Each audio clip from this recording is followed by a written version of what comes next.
Boom, baby. We are alive. Welcome to Interview with a Man, episode 735. Free Consultation Friday call-in show where you can call in and ask me all your questions related to money, muscles, game, and or frame. It is me, MLD, the man of the people. And before we get going, I have a very, very special announcement due to a crippling demand by everybody. I got a video I want to play you guys real quick, and then we will get started.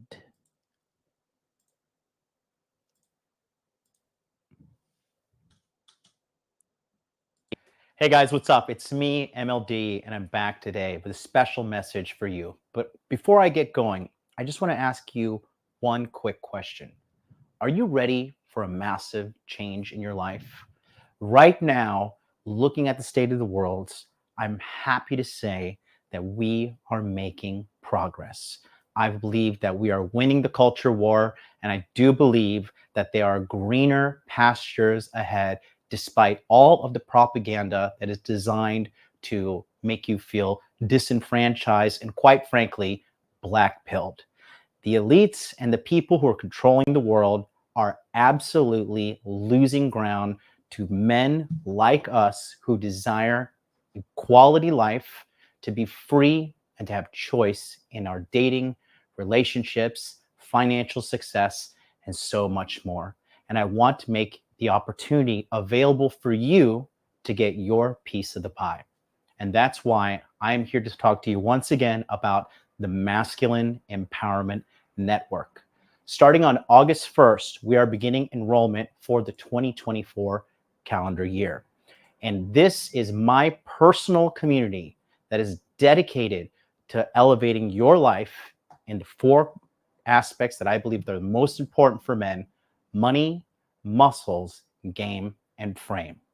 This network has been operational since 2019, and our members have exceeded over 10,000 men across the globe. And we are only growing stronger and better every single year. As you know, I recently took a little bit of a break from YouTube, but I was offline training my elite group of members in my community. And I'm back now with a refined approach, re-energized and ready to attack and help give you the life that you want. The Masculine Empowerment Network is a 3-part program. And I'm happy to say this time I'm going to be introducing my first ever Total Dating Mastery Hybrid course, which is a culmination of all of my previous courses, including Body Language Mastery, SALT, The Dark Pass, and Pandemic Pickup. This course is engineered to help you master text message game, online dating apps, cold approach, vetting a woman, helping put her on your rotation, or vetting her to be your girlfriend and or wife. This is a gigantic value that I've been putting together for the longest time, and I'm putting the best pieces from all my courses in this hybrid course that is aimed to make you walk away from all of your dating troubles for the rest of your life.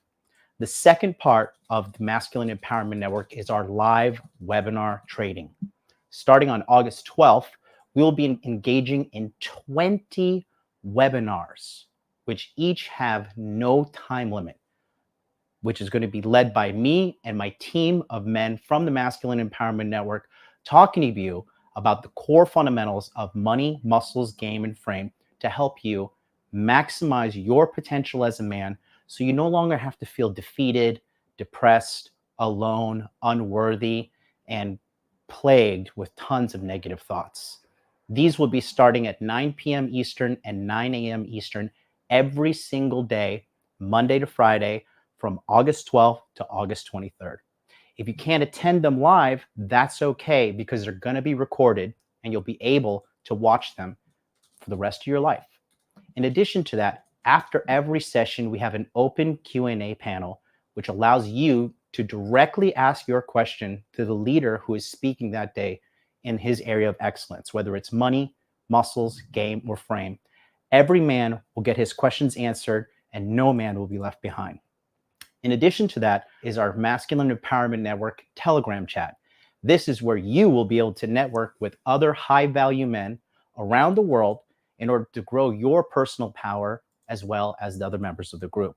We have had so many men from so many different walks of life. I'm talking millionaires, doctors, Navy SEALs, you name it. We have had them all through the Masculine Empowerment Network, and they are all very high-level guys that are added to the group. This is open 24 hours where you have immediate and direct access to me and all my leaders in the community to help answer your questions simply at the palm of your hands.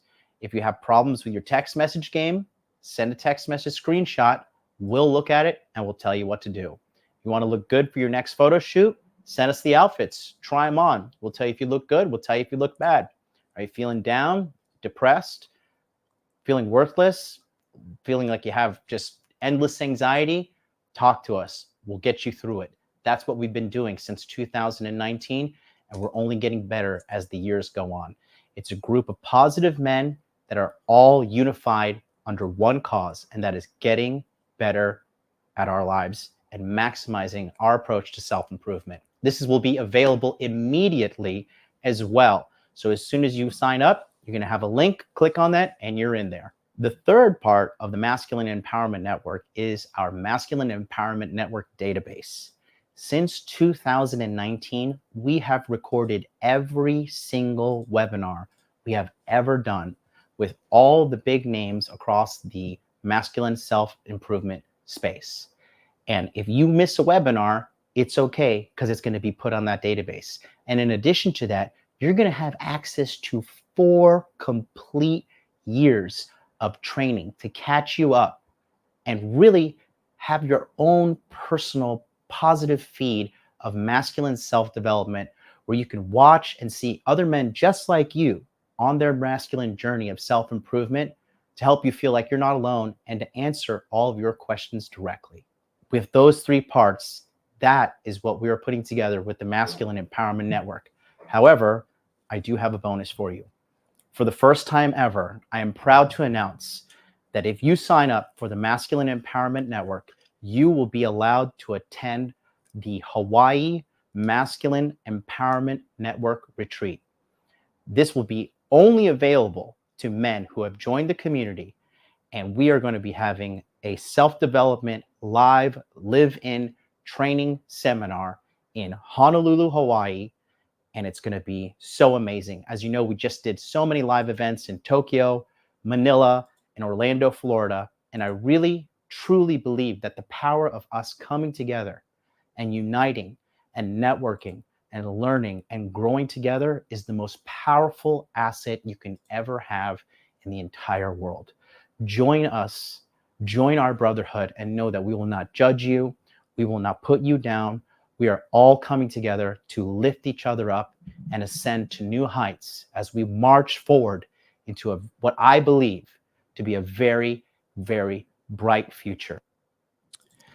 There it is. There it is. Oh, look, my camera froze. Oops. But right now, what you need to do is go to the masculineempowermentnetwork.com right here and get on the waiting list. The website is up and rocking and rolling. All you need to do is go here to masculineempowermentnetwork.com and then put your best email address in right here. And then from here, you'll be able to fucking be locked and loaded on the waiting list. The waiting list is for free. It is for free to get on the waiting list. And on August 1st, we are going live with the program. It'll be a 5-day enrollment. And I'm going to be putting together something to I really want you guys to get your dating life completely sorted out. And that's why I put together the Total Dating Mastery course. So what you need to do is just go to masculineempowermentnetwork.com and then your best email address goes here and then click here, notify me, and you'll be locked and loaded and ready to roll. If you have any questions, give me a call, 657-383-1318. No call is too small. The phone number is on the screen. The phone number is in the description box. The phone number is on the title. It is everywhere. Let's fire up the phone number right now and make sure you guys are getting in. How's everybody doing today, man? Appreciate you guys for being here. Excited to relaunch the Masculine Empowerment Network as we just continue to grow this network. it's just getting better and better every year. And basically what this is just if you're like a guy that you just want to get better, you want to level up, and you just want to be around other guys that want to level up. Maybe you just got out of a divorce. Maybe you just got out of a relationship. Maybe, you just need a brotherhood. You need a group of men that are ready to help you and assist you and not judge you in the whole ways that everybody else would judge you. We are here and we are unified with one purpose. Okay. And that is the purpose of self-improvement, becoming better men. And like I said, this is the total comprehensive thing we got going on here since 2019. First time ever, we're going to do the Hawaii retreat. That's going to be really fun. I don't know if you guys ever been. It's going to be in Honolulu, Hawaii. That would be members only too, because we just don't want to open that to just the regular public, because God knows who will you attract. No amount of money is worth putting up with someone who's just a negative, person. So go to masculineempowermentnetwork.com and get on the waiting list right now. And let me know in the chat once you're on the waiting list so we can give you a shout out. We already got Mr. Rafael on the waiting list. Thank you so much for joining us, brother. And let's go ahead and get the phone line open right now. Okay.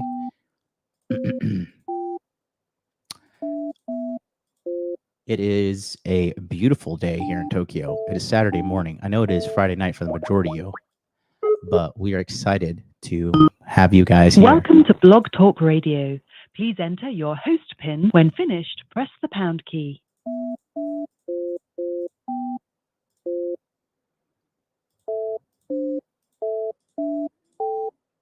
To start your show now, press 1. To hear There we important... go. Boom, baby, we're live. Your show will go live in 5 seconds. 4, 3, 2, 1. All right. Radio. Let's see who else is on the waiting list. We got some people popping in. I've got one so far. One has been confirmed. Rafferty, I see you say you got on the waiting list. I don't have you on here yet. So make sure you submit it properly. Okay, we got our first call. Looks like it's a number. Hello, you're on the air. Who's this? Hey, what's up, man? This is John. Yeah, who's this? Sam. Sam. Which Sam is that? I'll just give my first name for now. Okay, where are you calling from? Japan. Okay, what's up, man? How can I help you? Yeah, what's up?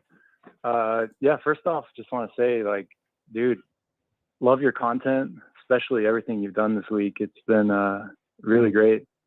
Everything on like frame, game. It's definitely the message that I think a lot of guys need to hear for sure. Awesome. Well, thanks for saying that, man. That means a lot. What are you doing out here in Japan? So I'm actually here as an engineer now. Nice. I've been here for over 3 years, and yeah, I mean, it's pretty sweet. Yeah. How's your dating life going? I'm getting paid in US dollars. Oh, hell yeah. Great, honestly. Basically living for free if you're getting paid in dollars out here. Yeah, I know. It's like everything's on 30% discount, right? Mm-hmm. How old are you? So, 32. Nice, man. Good stuff. Good stuff. Have we met before? We've never met, no. Okay, cool. Nice, man. So how can I help you today? So I got a question for you about, like, at what point in life would you consider settling down with a girl? And this is kind of an interesting question because I feel like, especially in the red pill space, it's hard to sort of talk about that, because as soon as you mention anything about like, oh, I found a girl that I like and I might want to, like consider staying with this girl. I feel like a lot of people sort of jump to the conclusion that like, oh, right off the bat, like, oh, this guy must be a blue pill simp. And it's like, the first hot girl to touch his pee-pee in his life. So he's just, falling head over heels for some chick. Right. And, it's kind of a dilemma, right? Because like I know myself well enough. Like I enjoy dating other women, Mhm. and I like having those options, available and stuff. Mm-hmm. But if I like look into my future, and I'm looking back on like past relationships, like, every once in a while you'll meet a girl who's like, just like you vetted her, right? And she's chill, she's feminine, she's polite, like the type of girl that, you would consider, settling down with. Mm-hmm. And, if you like reflect back on those types of women, later on in life, you would probably have regret about, breaking up with them and just moving on. And I've heard you talk about that a little bit, like,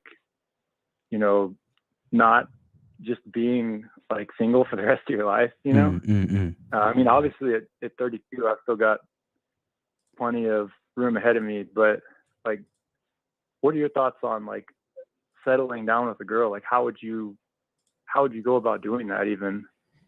Well, it just all depends on what you're looking for, right? I definitely agree that you got to get out of the game eventually, because if you just stay in the game too long, you're going to get fucked up too. And look, here's the thing, dude. All right. And it, it pains me to say this, but the majority of the guys in the red pill community, they are losers. Okay. And they are just talking shit on the internet.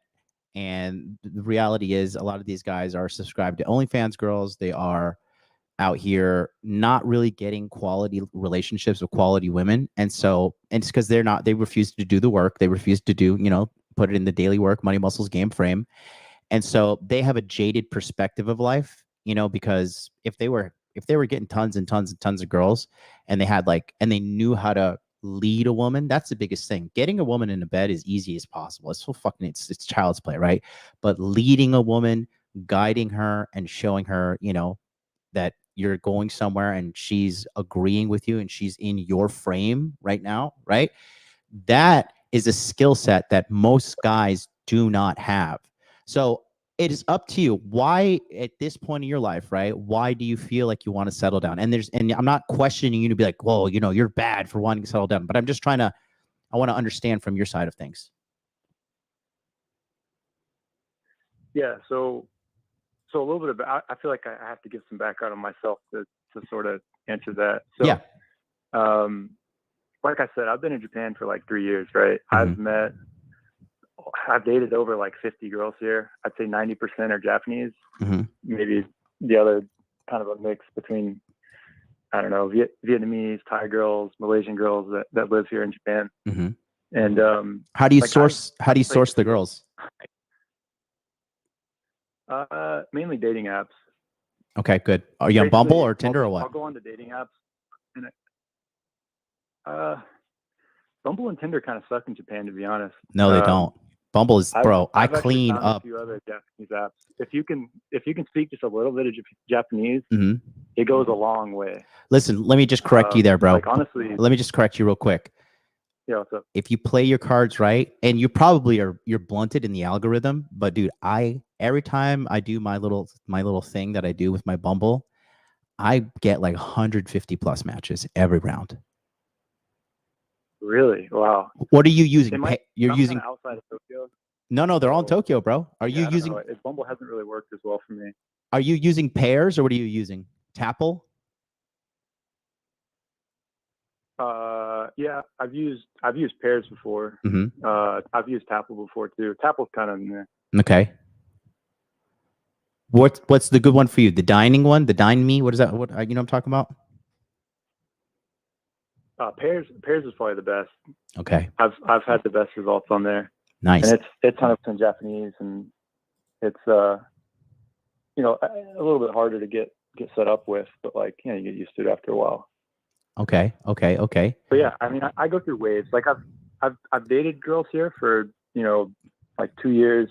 I ended up breaking up with that girl, and I mean, I don't know. I've slept with like over 30 women here, so Mhm. I'm not like the type of guy who's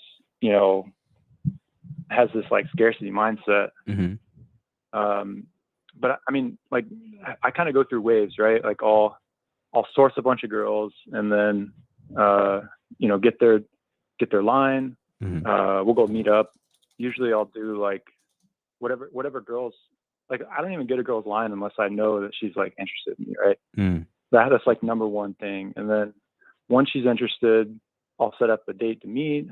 And usually what I'll do, just because it's like time efficient for me, I'll have 8 women lined up in a weekend. Mm-hmm. So I'll meet like 4 girls on a Saturday, 4 girls on a Sunday. Mm-hmm. And the You ones that I smashing all like, 4? you know, I'll have them come over to my place. The ones I don't like, I just won't message again. So you What's don't that? you don't go for the first date smash? I've done that before, but to be honest, I kind of prefer just like going out and meeting a girl, getting to know her first, Mm-hmm, mm-hmm, because I feel like it kind of it changes the tone, right? I mean, I feel like if you smash on the first date, great, but I think it actually creates like more interest if you go into a date and you meet a girl and you're not just like, you know, drooling all over her and you're just like a normal person, you know. mm-hmm. You just get to know them and yeah, you can meet up later. But I'm a type of guy, the way I like to play it is I'll meet and then usually I'll smash on like the second date. Mm. And if we haven't smashed by like the third time we meet, like it's bye. Mm. Sweet. So then now you have basically you're just like you're sexed out and you're like, I kind of just want to settle down now. You're kind of tired of, because when you go do a lot of dating, like you go through and you meet like a lot of crazy bitches, you know, so I understand the feeling. Oh yeah, 100%. Dude, I've met some psycho. I just broke up with a girl that I was with for like 8 months or so. Mm-hmm. And dude, she's like, you would think she's like an idol in Japan. This girl's beautiful, like small, like thin waist, wide hips, like nice perky tits for a Japanese girl. Mm-hmm. Beautiful girl, but just batshit crazy, man. Like I don't know, she's like bipolar, like something's going on. She would just like have these just like emotional outbursts, which was just crazy. And I knew. Tell me like, more about. term, Wait. like, Tell me more about work these out with emotional this girl. outbursts. Can you explain like what exactly is happening? Oh my god. Like we traveled to the Philippines not too long ago. Mm-hmm. And like there are actually two events that I can remember specifically. Like one was when we first got to a hotel, and like keep in mind, like this is a Japanese girl who's very, I don't know, I guess like an indoorsy type of girl, like the type of girl who like loves like cafes and you know, not necessarily being outside, like avoids the heat, you know, that kind of stuff. We get to the Philippines and she just had like an emotional outburst about the hotel not having a hairdryer, and she just like freaks out, like to the point of like just going on this rage, and she's like crying, and I'm just like, this is ridiculous. And I'm like, chill, I'll like call the front office or whatever. And of course they had a hairdryer, they brought it over, and then, you know, she's happy again. Which hotel were you staying at? Like just completely bipolar. I think the first hotel that we were at, it was because we got in late in Manila. I can't remember the name. It was maybe like a, I don't know, 15-minute car ride from the airport. Oh, okay. Cool. And how old is she? She was 31. Okay.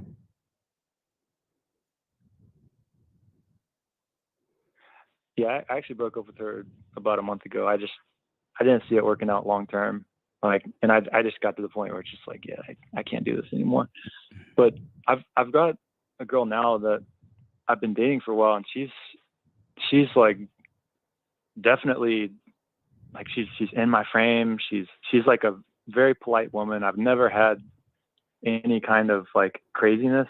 going on. Like she's respectful, she's polite, she's very beautiful. And yeah, she just makes my life easy, and she loves like we've traveled together. It's just been pleasant every time. Like she's always smiling. Like she brings good energy. How long you have know? you been seeing this one? Like some of the previous girls, I met her back in October last year. And where'd you guys go together?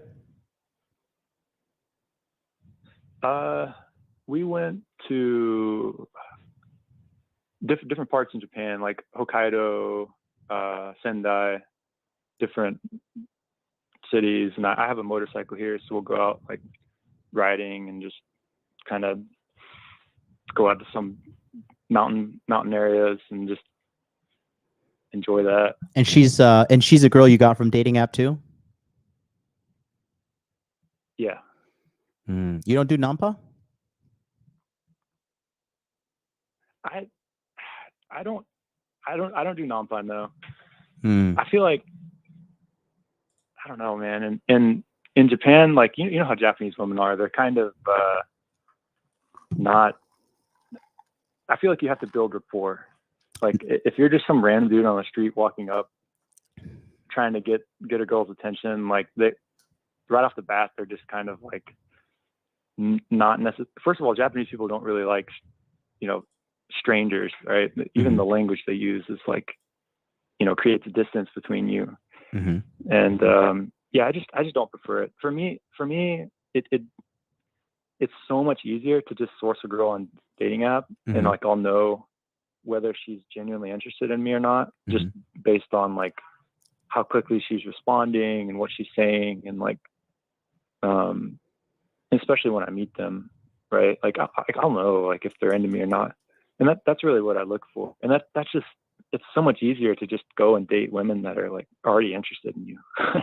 It's Nampa. It's like fighting an uphill battle because you have to prove yourself as a nobody, even though you're not a nobody. Like obviously, you've got. How much Nampa have you tried? With into a relationship, but I've gone to a few clubs in Tokyo before. That's not Nampa. I just didn't like it, man. Nampa's in the streets, my man. I know. Picking up girls on the street, yeah. I'll just tell you this. I've approached. Listen, I'll just tell you this. Girls, but you're definitely wrong about Nampa, but that's okay. Most people just don't know how to do it. Me and my boys, bro. You meet the best quality girls when you're out there. Because the thing about dating app girls, right?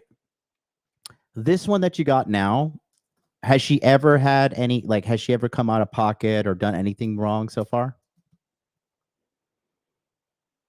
No, not yet. How old is she? 28. It's a good age. Yeah, dude, she's like a really sweet girl. You wouldn't think of her as like the typical dating app girl. Really? Does she drink all the time? No. She doesn't drink alcohol. Actually. Doesn't drink alcohol at all? She'll come over to my place. I'll make her like a cocktail, but she likes it to be like super weak, like just mostly just like Tansan and lemon juice. So now let's talk about getting settling it down and stuff. So what's the big thing? Sure. The thing is you gotta look at what you want in life, and then you gotta start looking at girls and be like, does she fit the bill? Are her genetics what you want? Is her personality what she wants? What's her family like? And then honestly, at 8, you've been dating this girl since October. So what's that? November, December, and then plus 6. So you've been dating her 8 months, right? Yeah. I typically, if you really want to see who they are, you got to give them at least 18 months, in my opinion. Oh yeah, 100%. I mean, I agree. People tend to show their true colors after year and a half, 2 years for sure. Typically, most relationships fall apart around the 6 to 9 month mark, because that's when the mask starts to slip and they start you start to see the real them. Yep, been there. So what's the deal? What are you looking for? I'm I'm going to be going back to the States later. It's like the end of this year. Mhm. So that sort of introduced a bit of a deadline Mhm. because of the fact that, you know, obviously she lives in Japan. Mhm. And right now, like in my head, if I think about like the right thing to do rationally would just be to break up with her. Mhm. Right. Mhm. But I've been with this girl for quite a while. And like I said, like I'm coming from a place of like having dated a lot of different women. Mhm. And like I like this girl. Like she's like, if I could describe the types of qualities that I would look for in a girl that I would be with long term, like this would probably be the type of girl. Like I really like her. Mhm. But I also know myself, and I like to have a little bit of variety, and that might, Mhm. let's say like a year down the road, 2 years down from the road, like I might, you know, regret the decision to settle down with somebody. So I'm kind of in this dilemma, right? And I know I've heard you talk about like, you know, not being single for the rest of your life, right? So I don't know. I'm kind of interested in your thoughts on like, at what point would it make sense to settle down? Like obviously I'm still 32, so I think I've got Mhm. at least another like 5-10 years in my tank. Mhm. You know, still being able to do what I'm doing. Yeah. Well, the thing is this, right? And this is a problem a lot of guys make, right? When they're good with women, you know, they end up just chasing girl after girl after girl after girl. And look, the reality of life is this: you can never have enough money and you can never have enough women, period. Eventually, you have to stop and make a logical decision. Do I want to lock the bitch down? Do I want to have a fucking family with this chick? Do I want to fucking have a great life and do my thing? Or do I want to just, you know, because the thing is, when you're out in these streets, like, you know, you know, there's a lot of crazies out there. And like, for me, I don't know, like, I can't. I'm in a position right now of just cutting everybody out of my life who lacks a work ethic, who is negative or has any kind of problems, daily drinkers, daily drug users, whatever. I don't have any daily drug user friends, but you know what I mean? Just any kind of negative aspects, you want to cut that out of your life. But when you're constantly going on these dates and stuff, you waste time on women, you waste money on women, you waste emotions on women, you waste calories on women, and eventually it's going to catch up to you. So you need to make a logical decision. So if you like this girl, have you talked to her and be like, hey, look, I got to go back to America at the end of this year. Like, what do you think about that? Yeah, I mean, she's aware of my situation. Mm-hmm. I mean, I have the option to stay in Japan, right? But it's just, I don't think I would do it because I'd have to get on like the local payroll here and get paid in yen, which is just a depreciating asset. And fuck that. Why would you need? Wait, why would you need to get on? Wait. Why would you need to do that? I wouldn't do that. I wouldn't do that. That's But why? what I'm telling you. Why? No. But I'm saying why? Your current. Hold on. Listen. Hear me out. Okay. Why would you have to switch over and start getting paid in yen? Oh, that's if I stay for my same company. I've been with them for quite a while, and I've got a pretty good package right now, and like I've got it like already baked into my contract to when I go back to the U.S., like they're paying to ship all my stuff, and they're gonna give me like money for a down payment on a house, and if I switched companies, I would lose all those benefits, which, obviously, yeah, I could switch companies and potentially make more money and stuff, but I kind of want to go back to the States, man. Like, okay. I like Japan. I love it here. It's been a good chance to kind of like learn about myself and like think about like what makes me happy. But yeah, I want to go back to the US for a while, and then if I come back to Japan, I would like to be here under better circumstances where I'm still getting paid in dollars. For sure. So what state? Yeah, I'm not like. What state are you going to go back to? I haven't decided yet. I haven't gotten my final job offer. So there's there's different options. Lit. And then how much you make in a Obviously, year? if I go to With- like, Florida or Texas, that'd be cool. And how much are you making a year right now? Somewhere around like 130K. That's good. That's good. So then with this girl, like, why don't you just take this one then? Well, she doesn't speak English, so I guess that's kind of difficulty number one. But She can learn I English. don't know. I'd have to talk with her about it. If she's the one, you'll know, and then lock her down. And the thing is this too, right? If you decide to get married with her, you could marry her here in Japan, right? And then you can just take the Japanese marriage and register it in the United States, and then she can get a green card or whatever the case may be, but she can't fuck you in the divorce courts if you end up getting the divorce. Really? Yes. In the U.S. divorce courts? Yeah, she can't do shit. That's interesting. But yeah, man, I haven't really looked into it, but yeah, I'll think about it. Well, it's up to So, you. It's up to you. I'm not I mean, telling you what to do, but I am telling you this, right? Look, you are going to die one day. And as you get older, right? If you don't take care of yourself, the quality of woman that you're gonna be able to attract is just gonna go down. So, you kind of men have a wall too. I know a lot of people don't like to think that, but men do have a wall for sure. And the thing is, Yeah. the allure, because basically what it is low key you're a sex addict, right? So the allure of constantly having sex with new girls, right?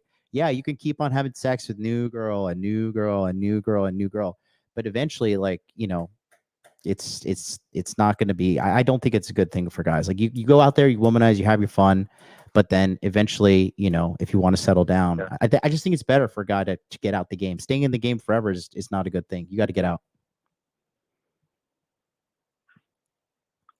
Do you think a guy getting out at 32 is a little bit too young, or I mean, what are your thoughts on that? I think that you need to do what you want to do, because that's what men does. That's what a man does. You know what I mean? You got to do what you Yeah. want to do. I mean, I got to decide on it.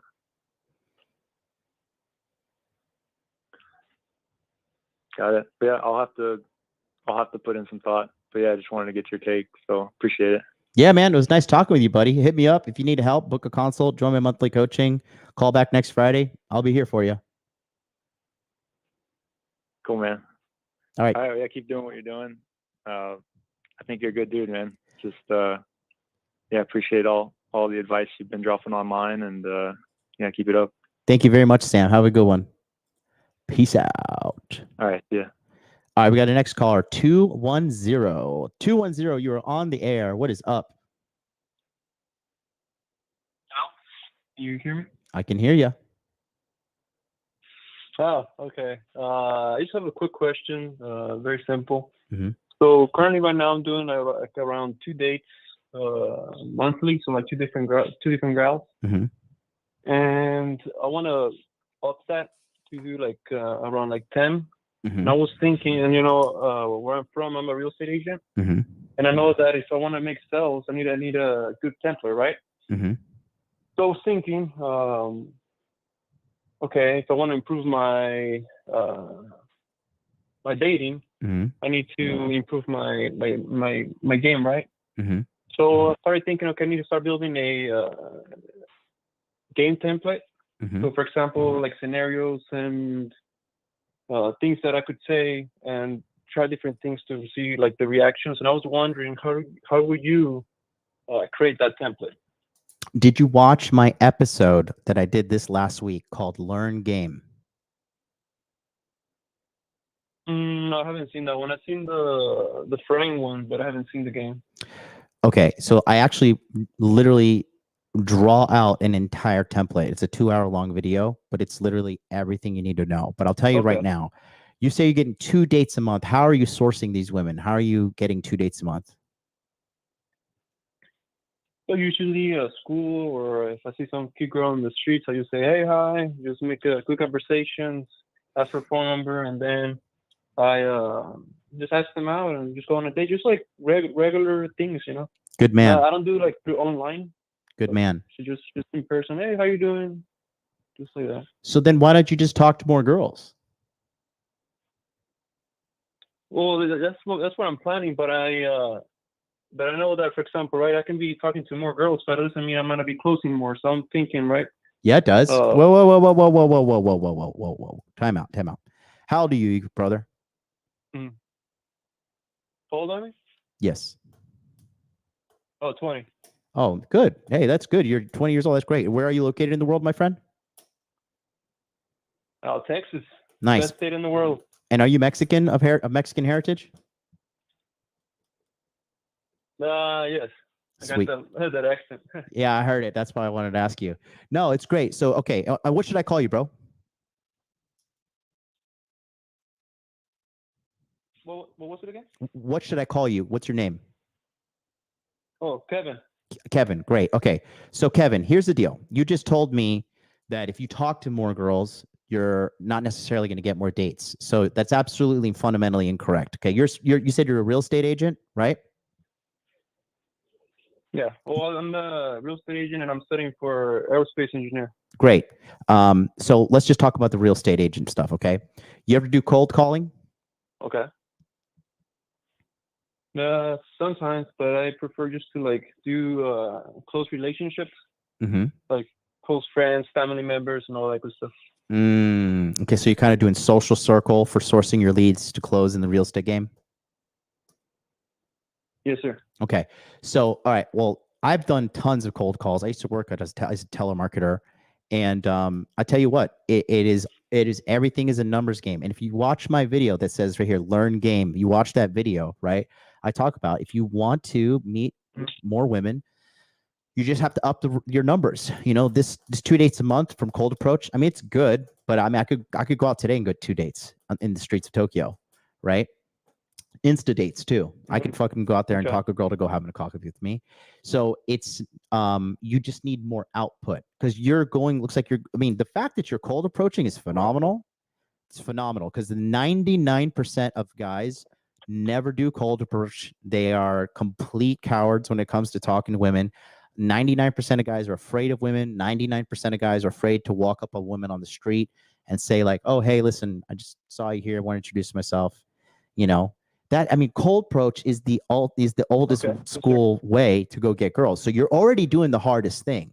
Now, all you need to do is just up your numbers, because if you're not, if you're not having the success you want, effort is always the great equalizer. And then I talk about it in that video, Learn Game. It's all about volume, volume, volume, volume. Okay. More volume. Okay. Yeah, because I was just I want to start dating more. So I was like, you know what? Just to like get more experience, just picking up more experience. And I was thinking, okay, like you said, just more volume. Then that would be the key. Then. Yes, and that's the only thing, man. It's just because, dude, let me tell you something. And are you out of these 2 dates? Are you closing? You getting it in or what? No, yeah, hell yeah. My man. There's no. Usually for me, I see a cute girl. I'd be like, hey, how you doing? And then the first date, and then like you said on the video, on the frame video, just whole frame, just act like the man, and just from there he goes to. It's not well. It's very simple. Like, or I never had like a problem where they didn't suspect me or nothing. It just happens. I love it. Listen, so my brother Kevin, you're a real G, bro. At 20 years old doing this shit, bro. They're grown men in their 30s that look at a woman in the street and make every fucking calculation in the world why they shouldn't approach her and talk to her. So you're already doing the hardest part. Now, all you need to do is just up the numbers, my friend. That's pretty much it. Okay. All right. Then I'm gonna watch that game, the game video you told me. I'm gonna. Yeah. So thinking in a bit. You see those Yeah, the way you explained it there too. Yep. And listen, my course, Total Dating Mastery, the new course is coming out. This is going to show you how to do cold approach. This is going to show you how to read body language. This is going to show you how to make an Instagram to attract high quality women. This is going to show you how to maximize your approach on dating apps. This is going to show you how to size a girl up, vet her, see if she's good for girlfriend material, see if she's only good for sex. The whole thing is going to be put in the Total Dating Mastery course. It's a new course. I'm just going to put a hybrid of all my best pieces in there together. So it's going to be engineered to solve guys' dating problems, because it is so easy to solve your dating problem. And it's easy with me. I'm the fucking man. I know what I'm doing. And once you solve your dating problem, your whole life changes as a man. Right now, I am sick of all fucking women. I don't want to see a goddamn woman like for a while. I am just, bitches stress me out. And because, you know, when you're at my level, they just, you know, they all think they can try to control you. They all think that you're their little puppet. And I'm just like, just need to break. I have too many bitches in my life, and I'm 38 years old. These girls are fucking smoke shows too. Okay. I'm not having no fucking troglodytes follow me around. But I said all that to say this. I have a question for the. Oh, sorry. Just what I'm trying to say is, hear me out, and then I'll let you speak. Okay. What I'm trying to say is, with the community and everything we do, we can totally solve your dating problem. And a guy like you, I would say we could probably fix everything. Worst case scenario, 6 months, and you'll be set for life. Okay. Just another question for the online dating. I never like tried it before, or I found it like kind of weird. Well, I have a good, I think it's like a good social footprint, but I don't know how to utilize it in a way where I can get like leads like in person. Where I find it like what's the like recommendations you would give to someone and like starting online, like dating, or like getting into that, or like how to get leads from the online apps. Well, your best bet is go and get a photo shoot. Okay. And you can use, because you're a real estate agent, right? You can use these photos for business as well. So what I typically recommend, guys, is go do a photo shoot, 4 outfits in 4 locations. Okay. And then from there, all right, take each of the photos. You have 4 photos now of you wearing 4 different outfits in 4 different locations. You know, and just put your best foot forward, man. Because so many people don't even give a try, and then like they're like, "Oh, dating apps suck," and like their photo looks like, you know, they look like a fucking orphan standing in a 1920s soup kitchen line. You know what I mean? They're like, "Oh, dating apps suck." Okay, bro, shut the fuck up.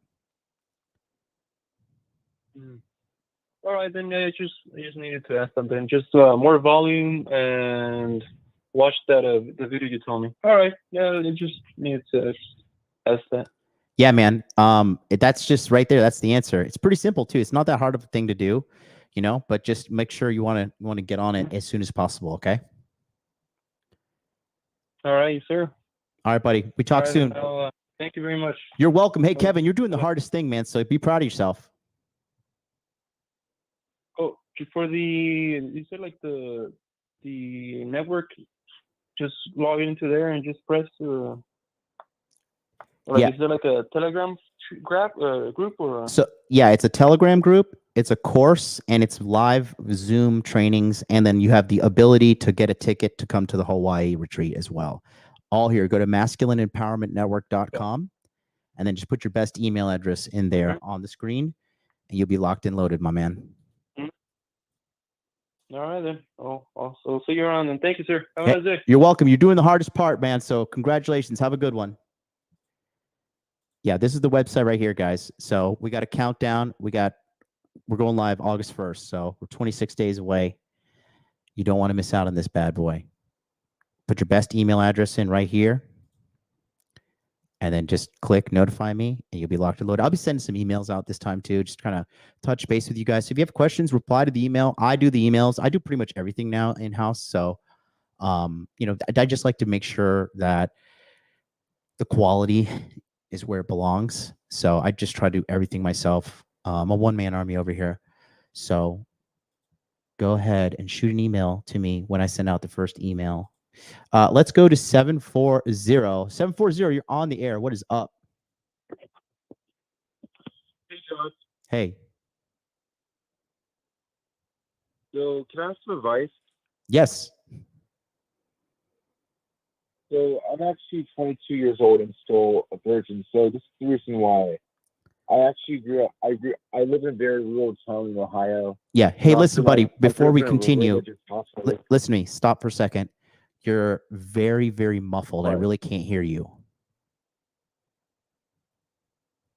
I grew up in a religious household, which is what I was told, "Oh, getting girls is wrong. You shouldn't do that." Buddy, can you hear me? I'm actually, yeah.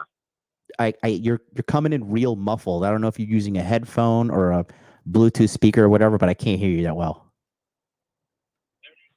No, it's never. I'll call next time. No, go ahead. Just give me a shot, but just speak up.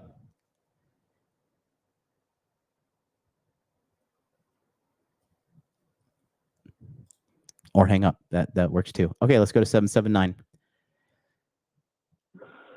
All right, 779, you're on the line. What is up? Hello. Hey. Hi. Hey. I didn't think I was gonna get on. My bad. So I got a question over money. I'm not really concerned about women. Okay. I'm kind of struggling on what I'm doing next, as in making money or starting something of my own. This winter was pretty rough on me. I got laid off from my job and I got hired by a vending company, and everything's getting back together right now, but I had it pretty rough for a little bit. So I'm kind of picking up the pieces, but I'm kind of almost to the point where I can start figuring out, something other, something else to do, but I don't really know what to do next. All right. So what kind of job did you get? I'm 33. I'm 30. I'm 32. Okay, 32 years old. And what kind of job did you have? Right now I'm a vendor. Okay. What are you selling?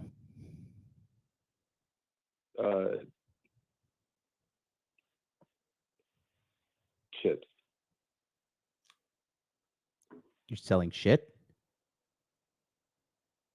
Yeah. Yes. I sell chips for a large company. Oh, I thought you said shit. You're selling chips? What? Semiconductors? What's the deal? Chips. Like, no, potato chips. Oh, potato chips. Okay. And I'm a vendor. okay, cool. And so you just go to different organizations and like take orders and stuff? So, yes. Okay. And where are you located? I'm making around Illinois. And you're making how much? Around 60,000. And why did you get previously laid off? Well, I worked at a distribution center for like almost 12 years. And I was really sick and tired of it. So I started trying to do different things. I went to try to sell cars, and that didn't really work out. And then I tried traveling. I did the traveling construction for pretty much a year. And then they laid me off indefinitely. I don't know what. I was supposed to start back up in January, and then they hit me up in January when my unemployment runs out and says, "Oh, I'm just not coming back." Okay. But then it took me a couple months to find this job as a vendor. So what's your name, bud? Tim. Huh? Tim? Okay. So what about your finances are you unsatisfied with? I mean, I'm constantly broke. Why are you constantly broke if you're making money? I mean, I was living above my means for most of my 20s. I had a car I was paying a lot for, like $500 a month, and just I couldn't, save any money. Okay, so then new money is not gonna. I don't have a car loan anymore. More money is not going to solve the problem. Okay, what's going to solve the problem is you getting your act together. Make sense? Correct. I don't have any loans or anything like that anymore. So. Okay, are you using drugs? Do you smoke marijuana on a frequent basis? No. You're completely sober? Yes.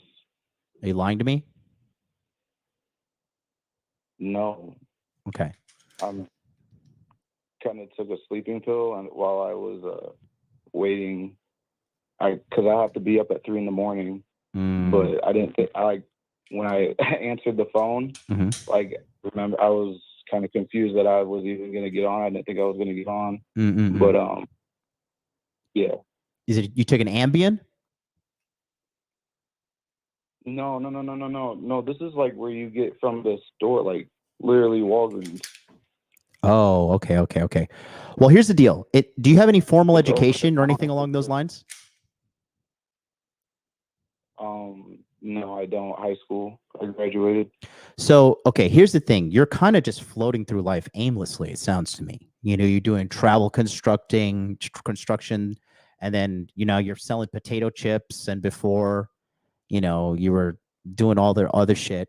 The fact that you were able to get a job with no, proper formal training or education that pays you $60,000 a year, that's not bad, but you really need to get your shit together. You need to make a plan, and you need to decide, okay, I want to make this much money a year.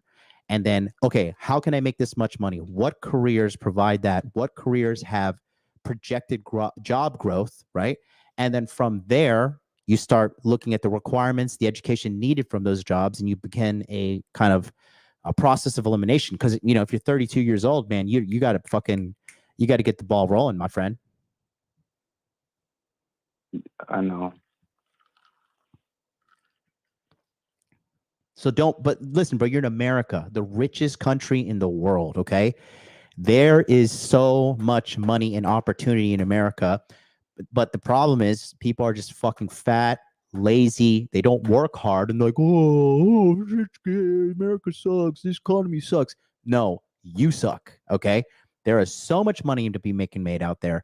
So, not saying you suck, but I'm just talking to the imaginary people complaining. I'm talking about right now.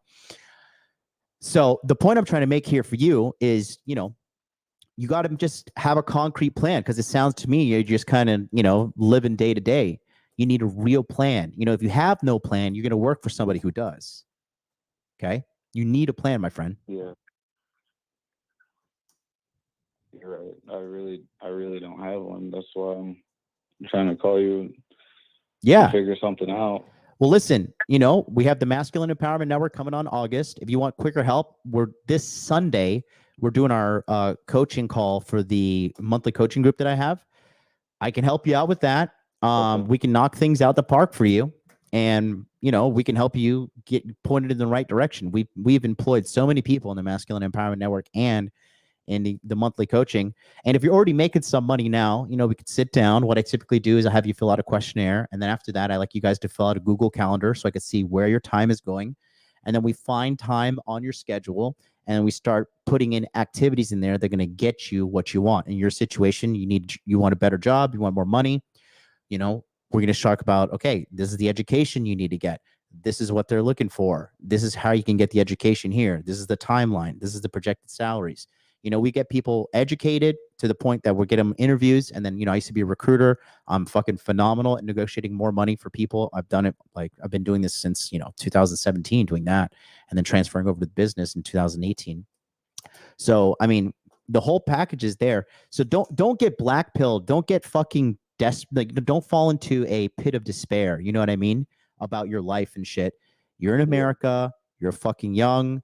You're fucking able-bodied. You don't have babies. You don't have a fucking crazy wife attached to you. You have the ability to make the change you want to make in your life, my friend. You're right. 100%.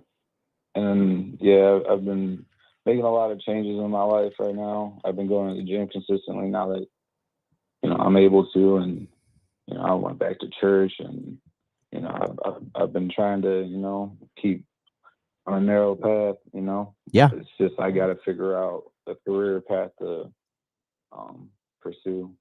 Yeah. And you can do it, man. Just don't, the moment you start getting black-pilled about life, the moment you start getting depressed and you think, oh, I can't do this, everything is so hard, Yeah, I already know, because I was babying myself in my 20s and I got fat as fuck because I was, I was black-pilled on that, and I got up to 285 and now I'm 175. I got a couple pounds left to go, but dude, okay. I've been trying to change my life around. Hear me out. Okay. Listen to me. If you can lose 100 pounds of body weight, you can fucking make $100,000 a year. Losing that 100 pounds is harder than fucking getting to $100,000 a year career.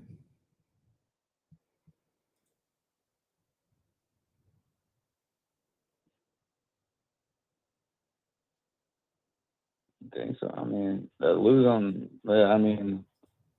was that was so hard, man. That was difficult. Dude, fucking believe me, man. I definitely know. Just trust me, I definitely know. But yeah, man, keep your head up. If you did that, you can easily.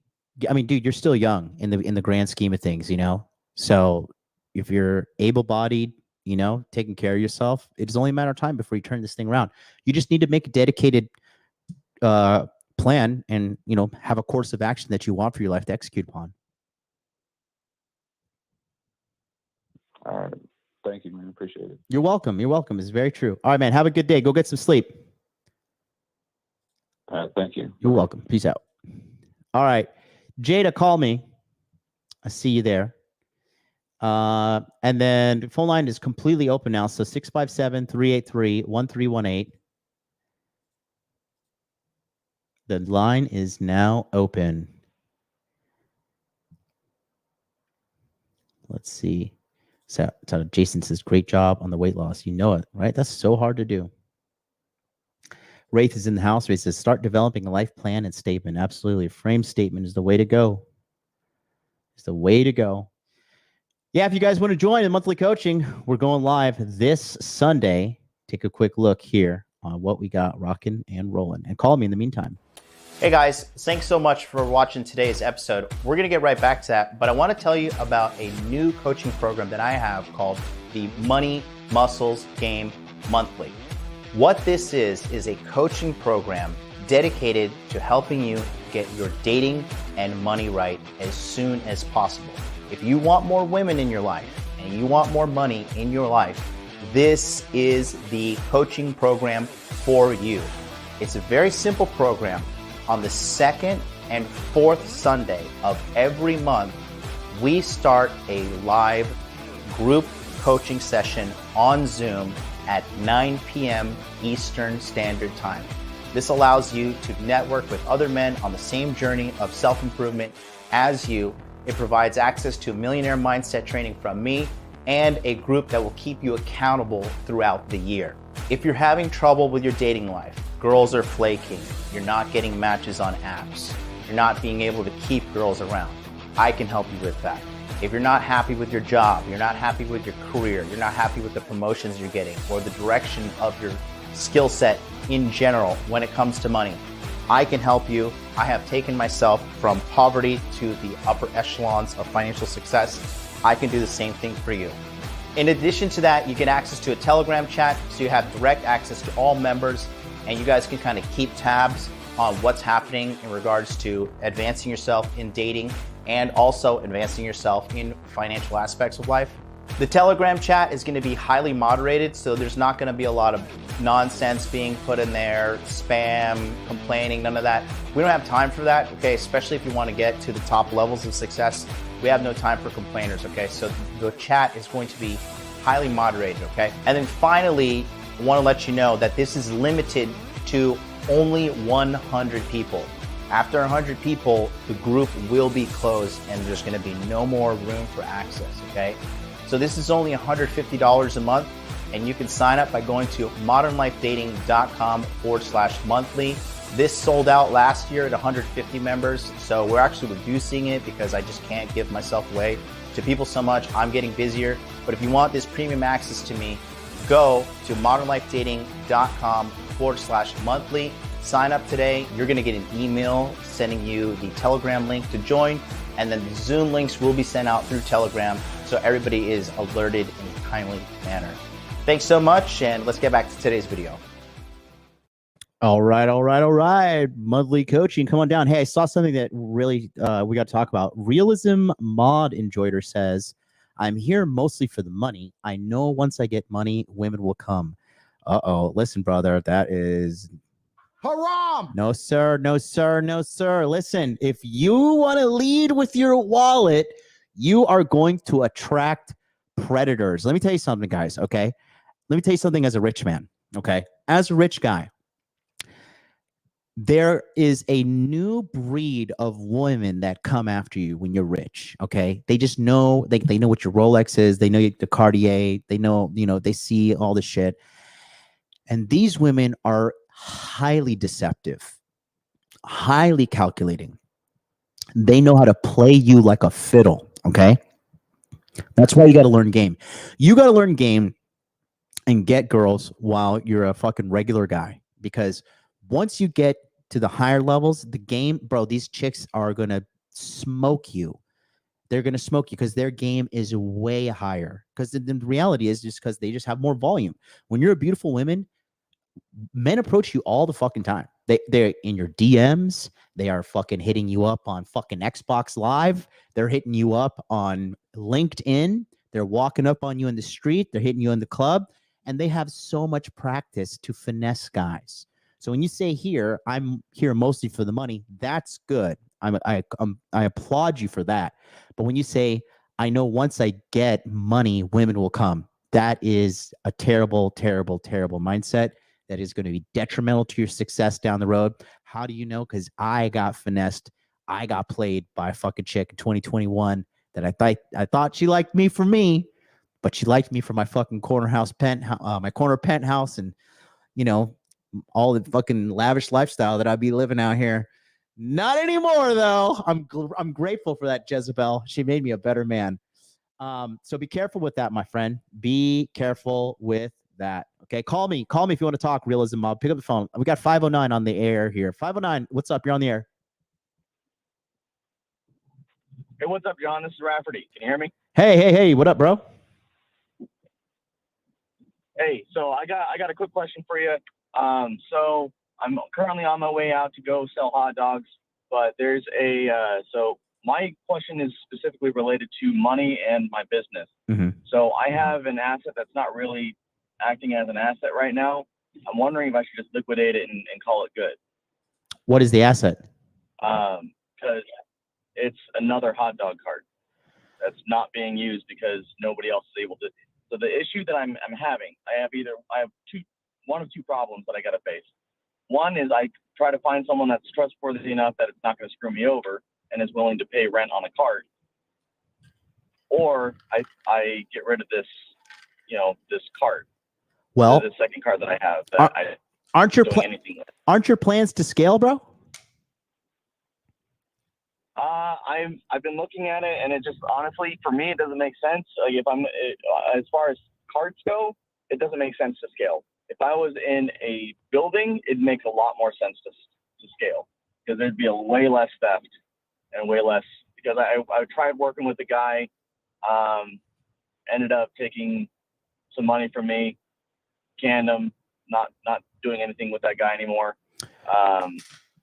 So he was pocketing sales. At this point, it's just like he was pocketing sales. Well, why don't you just create a very good inventory system? Be like, okay, you sold 100 hot dogs, and there was 200 hot dogs in the inventory. So you should, if each hot dog is $1, you should have $100. Well, the way I would have it set up if I was to run it through carts is, I would say, I'm going to sell you the product that you're going to sell. You can keep whatever money you want. As you can use money however you want. You can use the product however you want. Mm-hmm.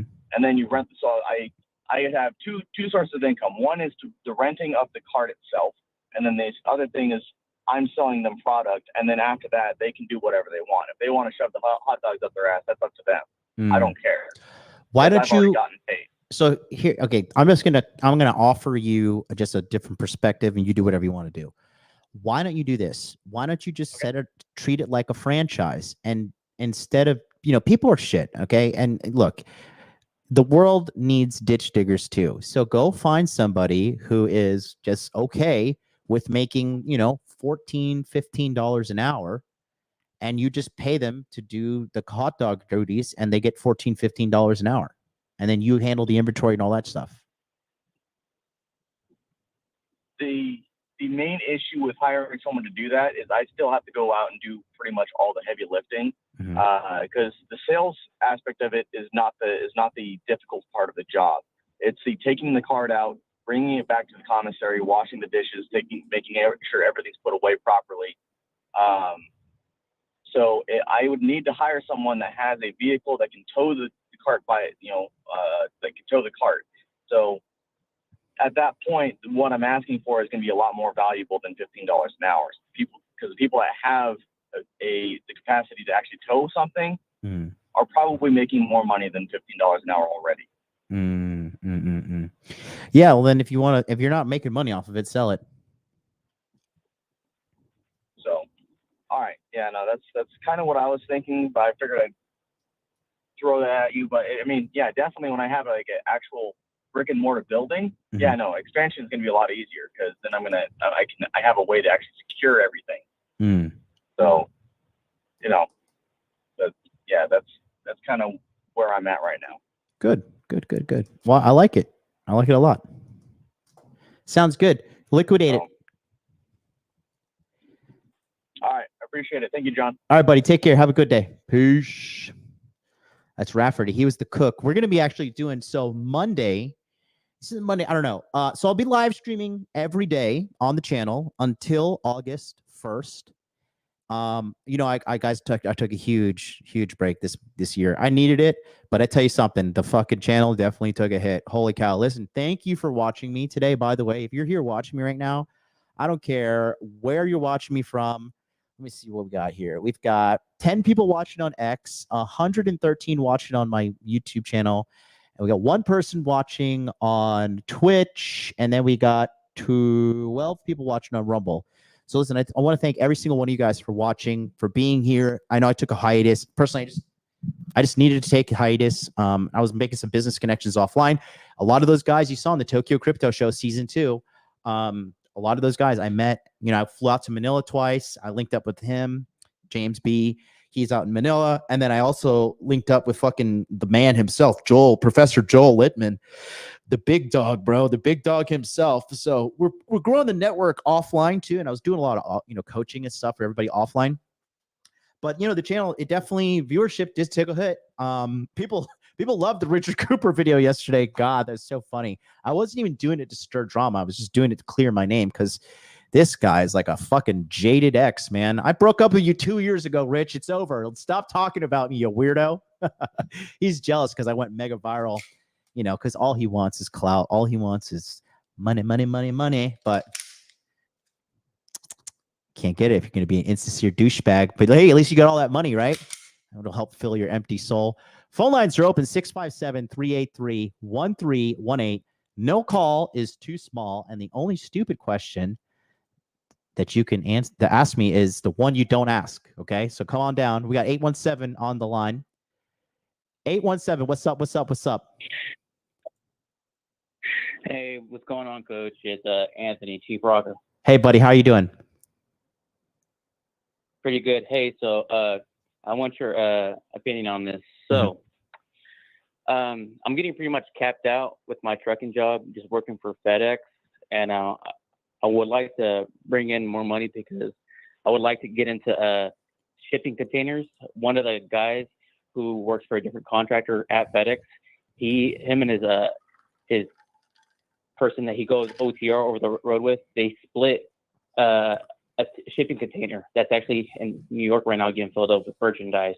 Mhm. and he said he's making good money with that. He said it only cost him $16,000. They split it down the middle for a shipping container. Mhm. So I really would like to get into that, but I know I talked to you yesterday about the whole moving on my own. So would you advise me like trying to like go OTR myself and just stack up the money and just be over the road, and then once I got the money, look to invest into the shipping container, or should I just try to find another local job that pays me a little bit more while I move out? Because I figure like if I move out, obviously, it's going to cost me more money to live on my own. It's going to take me a little bit longer to invest into shipping containers. So what would you advise? Can you explain this whole shipping container thing to me again? Because you say so let's get a couple things. Yeah, Hold on. Just bear with me when I just, because there's sometimes there's a delay. So just help me. Okay. So you're currently doing trucking. What are you making a year with that right now? What are you capped out at? About 72. 72,000. Okay. And then your options are either A, go to another company that's going to pay you more, ideally, 80,000 or more, correct? Yes. Or this, now tell me again about this shipping container thing.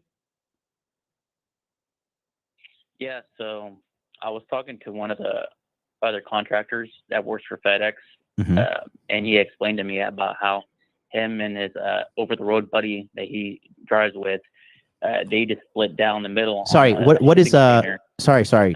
What is an OTR, over the Mhm. road? What does that mean? Over the road just means like you go like around the states in the U.S., like going from warehouse to warehouse, like wherever they need you to go. But you're just basically on the road all the time. Okay, got it. But he had explained to me about how him and his partner got a side business now. They had invested into a shipping container, the ones that go onto the ports, like on boats, Mhm. and they go across like the coast and stuff like that. Mhm. He said that they're making pretty good money in that, and he's told me that he's even thinking about investing into another one where he can actually get it to go international, like to China. Okay, so a couple He things. didn't give too much information. Couple things. He says he's making good money. Has he given you a number, or is he just saying he's making good money? It was like kind of like on a quick rush because he was coming into the dispatcher's office, and he was just kind of like, he had like a veterans, like Army veterans hat, and I just talked small talk, and then he kind of just brought up the whole thing real quick. But he was like on the in and out. I do have his number, so I am going to give him a call sometime Mhm. to get more information. And so But, you have doesn't sound like a bad 16. idea. So now you have $16,000, right? You buy a shipping container. How do you make money off of this? Well, that's more information I would have to talk to him about. But I'm pretty sure he got in touch with some company on where he can actually get his shipping container to get put out to make money. Because I'm sure big companies like that definitely are going to need a shipping container so they can export their merchandise or whatever it is. So I mean, that's more information I would have to talk with him on the phone. Yeah, you're gonna have to bring more. Just You're gonna have to get more information because he's saying he's making a lot of money. Yeah, this is just not enough information to make a decision with. However, in the meantime, I always believe in taking the path to the fastest money. In this situation, if you want to try to get another job that's going to pay you more, then absolutely do it. How long have you been at this current company, though? I've been with FedEx already for 8 months. I would hold on for at least another 4 months. That because your resume doesn't look so spotty, or is it just like doesn't even matter in the trucking industry? Like if they just need you that bad. Definitely, it does look better for you because like I know like most other jobs, like I already got my hazmat, and like I saw that most hazmat jobs they want you to have at least a year experience. So then you got to play the long game, my man. Don't, because look, when I was coaching with you, I told you like you're getting too big for your britches. You're kind of jumping the gun a lot. You got time. You want to build a quality resume if you're going to be doing this. Okay, so look for jobs in the meantime. And the only reason I would jump if I could find something that was guaranteed 100,000. If I knew I could fucking start making $100,000 a year and start August 1st, I'm in there. But anything less than that, and you're kind of like sabotaging yourself long term with, you know, fucking up your resume. Gotcha. I mean, they're always looking for OTR drivers. You can be a brand new, like no experience at all, and they'll accept you. You can probably find a decent job for like at least six figures. The only thing is, you know, my situation with like my son. I mean, like if I go over the road, then I would have to give up my 50% custody with his mom, and yeah, that's the only thing about going over the road. Well, if you get, and here's the thing, if you have a longer term plan that, like, you know, you're going to be making this money in order to make some investments or get into another industry that can allow you to have more time with your son in the future, make a short term sacrifice, you know, because how old are you now? 29? 28. 28. Great. So this is good. You're starting to make the climb towards your peak, but you're nowhere near your peak, but you're doing everything that needs to be done. So I don't think you're in a bad position. I would float the resume, see what's biting, see what's out there, right? And then you know, get more information on this whole container thing. Come back to me, talk to me in the monthly coaching.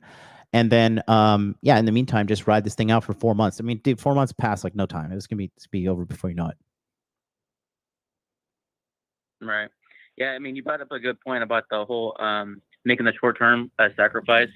I did talk with the mother of my son, and our son's autistic, so he's actually going to be getting into a special program at a school.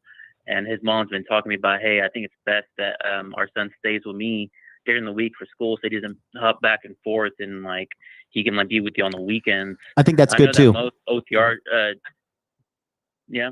Yeah, I think that's good too. Because, bro, you're a man. You need to go out and make money. And the best way to take care of your kids, like, look, I get it. You want to, like, I love my nieces and nephews. I love them so much, and I love to spend so much time with them.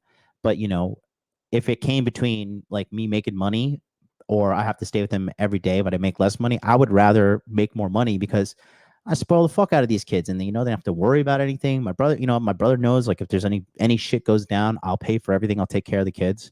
So, you know, I mean, as a man, you, especially now, you know, you're in your youth, you know, you need to really, like, you're in the prime of your youth, bro. After 35, shit gets tough. All right. So fucking, you got to milk these next 7 years to get as financially solid as you can. All right. No, you're absolutely right. And good thing about these OTR jobs is like there's different ones, but there's some like you're gone for like 3 weeks and then back home for a full week and then again repeat. And there's some where you're on for like 5 to 6 days and you come back for like a day or so, you know. So I mean, it's definitely be worth the sacrifice. I see that now, bro. And I mean, like, if I'm able to make a lot more money going on the road, I mean, I can still help out the mother of my child, you know, throw out extra cash, like, you know, for our son and stuff like that, while I'm still like stacking money on the side. Yes. Bro, get money, bro. You have momentum right now. You have momentum on your fucking side. Get money. Get it right now. Stack that fucking money as much as you can in your savings account. You know, just get money right now, bro. That's what you got to do. Alrighty, coach. Hey, there's one other thing you could do if I was thinking about it. Are you there? Yeah, go ahead. You could pay $1,500 for a consultation with Richard Cooper, and he'll tell you you're a loser. That's the third option if you want to do that, okay? Yeah, fuck that guy. All right. We'll talk soon, buddy. Alrighty. Peace.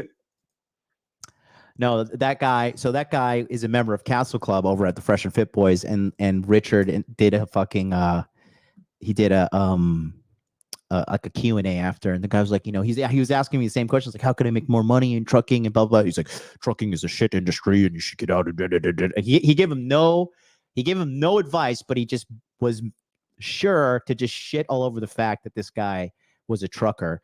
And I've been working with him for a long time now, and this guy was making fuck all money, and then he was studying to get the trucking. And then he got the trucking job. And, you know, when you're making like $20,000, $30,000 a year and you jump up to 72,000, bro, that is like, as a former poor person, let me tell you something, that is like you're like, damn, like my whole life has changed because like I no longer worry about money. Like, oh, I could take a sigh of relief. You know what I mean? So I don't know, it's just fucking hilarious. Somebody pointed something out to me too on the he was on when he was on Fresh and Fit.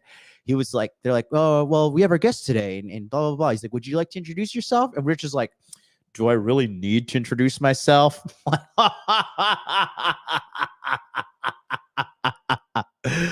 Wow, that is fucking hilarious. The ego on that guy, man. Jesus fucking Christ, bro.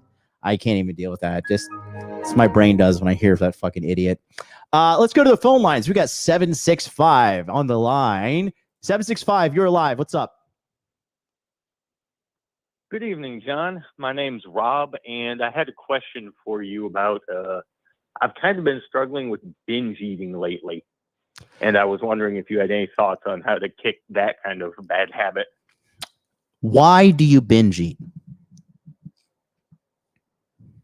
So, for context, used to be about 300 pounds, Mm-hmm. got down to about 190. That's kind of where I am now. Mm-hmm. Why I binge eat? I think I just have a couple of like the regular triggers, like stress around work. I ate like an American for the 4th of July, as is tradition. And sometimes when I see, you know, family and friends, and it's like, yeah, let's go to a nice restaurant, let's do this, let's do that. I think I still have a lot of internalized fat boy habits or like reflexes that I haven't quite extracted or killed yet. Okay, so I'll tell you what caused me to emotionally eat, okay? And I'm just going to tell you what worked for me. So I obviously had the most colorful childhood, right? So I typically ate because it was a way to comfort myself, right? And so so the problem there is when you're typically overeating, all right, it's usually some sort of emotional trauma or there's some kind of internal turmoil going on and you're overcompensating with food. Because if a normal person, okay, a normal person would get to the point that they're like, 200 pounds, right? And they'd be like, okay, like I'm fat, like something needs to change. Like 200 pounds, like, even if you're 200, like to be 200 pounds jacked, first of all, it's going to take you fucking forever. So that's not the case for most people. But most people, when they hit 200 pounds, they don't even care. They just keep going. They keep getting fatter. Their belly keeps getting bigger. They fucking can't see their dick anymore. Their clothes get tighter. There is something wrong that is going on inside of them internally, and you have to kind of identify that. So do you have a bad childhood? Did you have a traumatic event recently? How old are you? I'm 30. Okay, you want to tell me a little bit about anything? Did you have a good childhood or anything? What happened? No, I mean, my childhood, I don't really think I can put this on that. I mean, pretty stable family situation. Mom and dad made it 27 years before they split up. So I don't really think it was anything like that. I mean, if there was a standard issue, white middle class childhood, I had it. So I don't think it's that. Okay. And then you're just eating just like nonstop? Like describe a binge to me. So I'll go through the week, I'll meal prep like Saturday morning for the week, and then, I'll stick to it through the week, and then like Friday night after work, I'll stop at the grocery store to pick stuff up, and I end up grabbing a bag of trail mix or a pint of ice cream and just throwing it back, like it's nothing. And usually throwing some more back besides that. Why don't you just buy like a small Halo Top ice cream? Those are like 320 calories for the whole thing. Or like, I think it was lower, like 240, something like that. Okay. Here, do you know what I'm talking about? The brand Halo Top. They have so many low calorie options. Yeah, I'm familiar. You know, I've had this before. It's not bad. It's not like you don't eat it and you're like, oh, this is fucking nasty. You know, I mean, come on, you're American. You don't have high standards for food. Look at these. You're not wrong. Yeah, bro, I'm American. Are you kidding me, bro? I'll fucking eat right now. Look at these. Look at these options you have here. You can get the 100 calories per pop, and then you buy 4. So if you really, and are you tracking your calories on a daily basis, sir?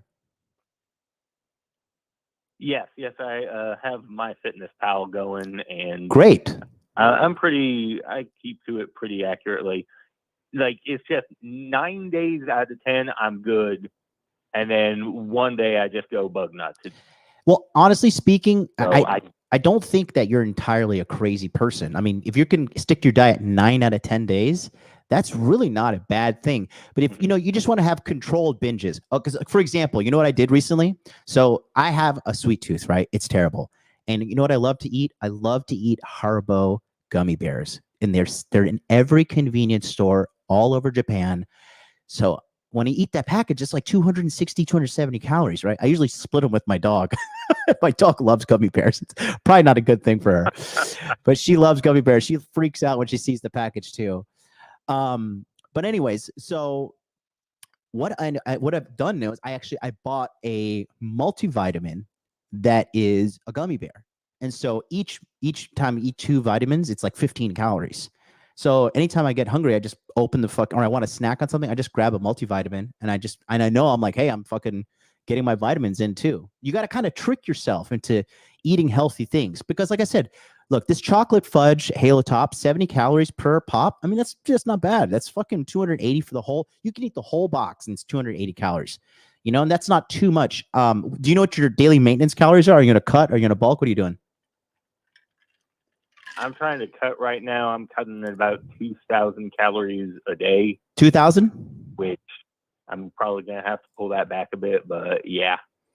It's not too bad, I man. think part of it, the thing is like, I'm like 180 something, right? 188 right now. And yeah, like, I know a cheat day is not going to make me fat again, but I kind of have that fear of like, if I let this become a recurring bad habit, you know, I could end up on the heavy end of the scale again, you know? Yeah, I would just, like I said, instead of getting the pint of ice cream, kind of just because like a pint of regular ice cream, dude, you're looking at like what, 800 calories or something like that. It's fucking crazy. Yeah, I mean, no, that's out of control. Well, it's pretty bad. Just make smarter choices with your food, man. You know, when you get a sweet tooth, why don't you eat watermelon? Do you know there's like fucking virtually no calories in watermelon? So basically just, you know, it's calm down a little, like eat more fruit, eat like slightly healthier stuff and stop being neurotic about it. Yeah, I mean, I wouldn't call you neurotic. I think that paying attention to your health is probably the smartest thing anybody can do. You know, if you're going to obsess over one thing, obsess over your health, right? But other than that, you know, I mean, like, you know, you can eat a Japanese peach. A Japanese peach is like, you know, you can eat regular peaches too, but like, I love Japanese peaches and they're huge. And like 300 grams of these things is 100 calories. You know, and you eat a whole peach, watermelon, cherries, you know, there's so many healthy fruit options out there that are low calorie.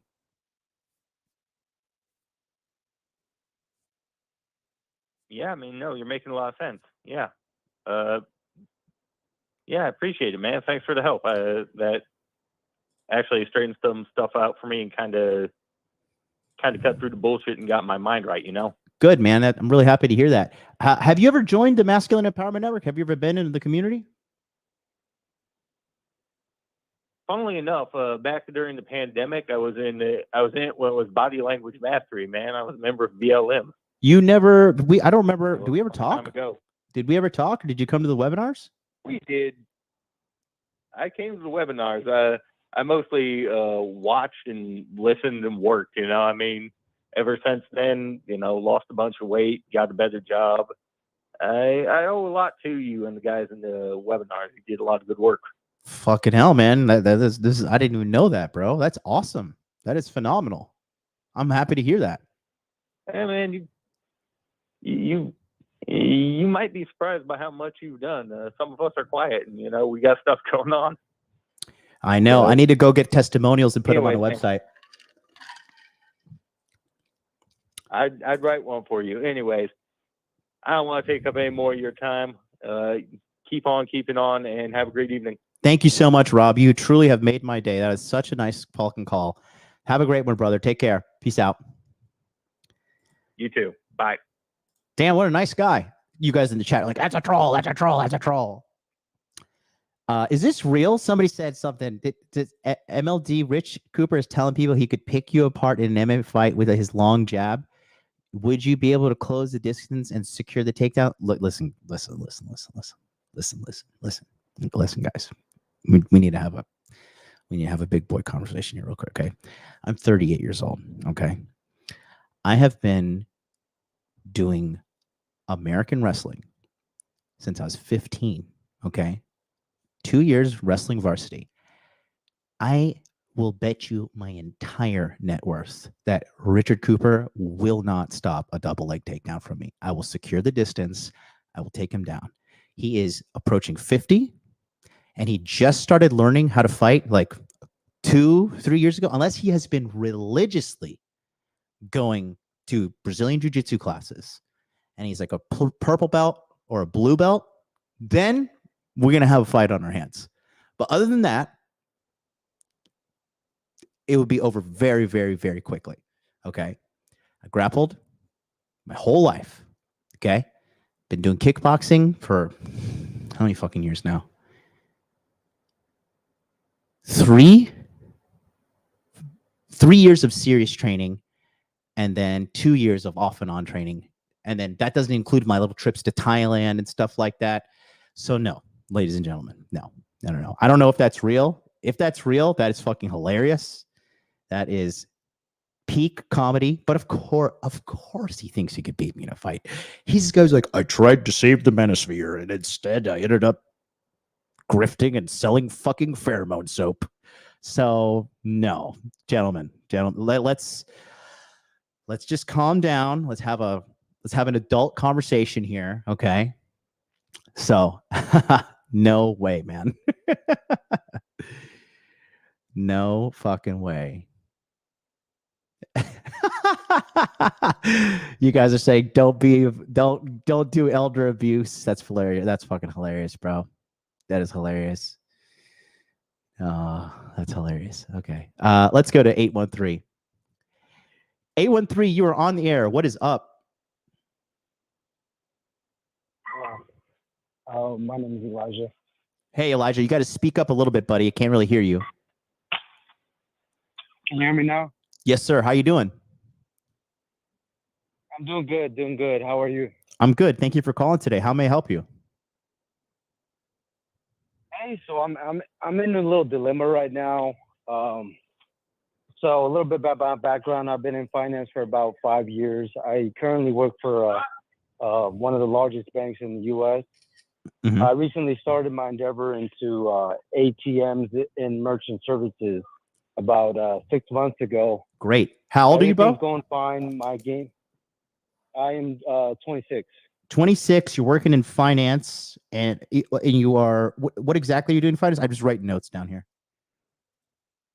So I do ATMs and merchant services. So payment systems, Clover systems, stuff like that. You know, how you accept payments. Phenomenal. So you're actually going. Are you going on site and installing and troubleshooting ATMs and stuff like that? That's correct. I service just on my local area right now, here in the local cities that I'm at, really a 50-mile radius. Great. How and where are you located? I'm located in the central Florida. Nice, very nice. So I'm not gonna. I mean, I don't want to say, but I'm pretty sure I know which bank you work for. Anyways, what does that pay? If you don't mind me, I just want to know annually. What is that? That's a very interesting career. So it typically banking. I'm a banker for one of the largest banks. It pays about $70K annually plus bonus, depending on of course your performance. Amazing, bro. Congratulations. That's phenomenal, especially at 26 years old. Well, I would say the same thing, but honestly, I feel like I'm in golden handcuffs. To put it in layman's terms, I'm not able to speak freely. Yeah. Not able to give my opinions. Yeah. Not able to politically correct everything. I really dread going to work, so this is why I endeavored into a more passive income where I don't have to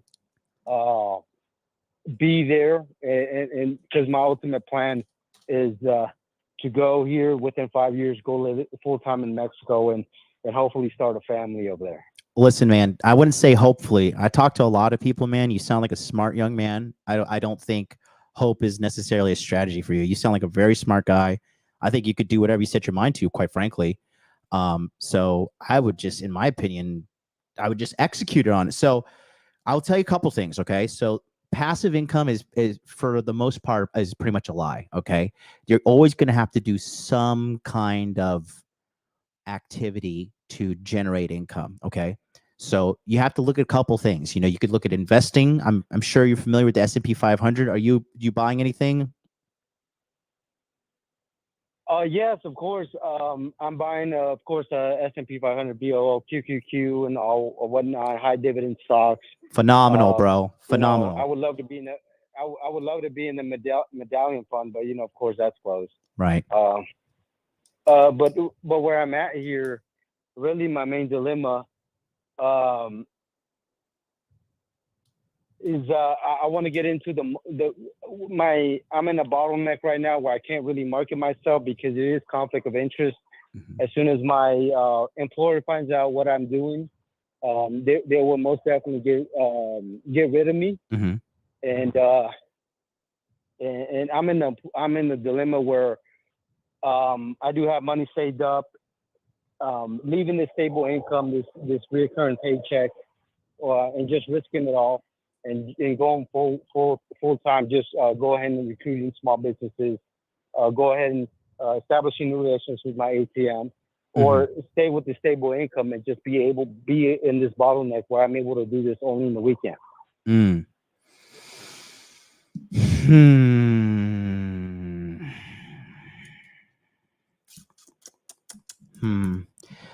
So, okay, I understand because the banking industry is like heavily female dominated, and I'm pretty sure I know which bank you work for. If you say it's the largest bank in the world, let me know what that is.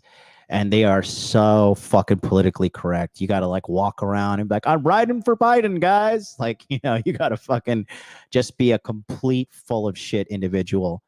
So I have no soul. As soon as I walk in the bank, I put on my clown shoes. Yeah. And it is nothing but a sad, depressing life. I will say that. Women complain about all this shit about man jobs and all this, but really they can't take this shit. Yeah. I definitely know where I totally know where the soul draining feeling comes from.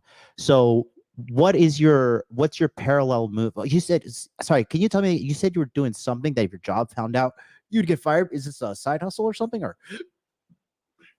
No. So I recently started building my own funnel for small businesses to go ahead and advertise to small businesses. It's a quick funnel.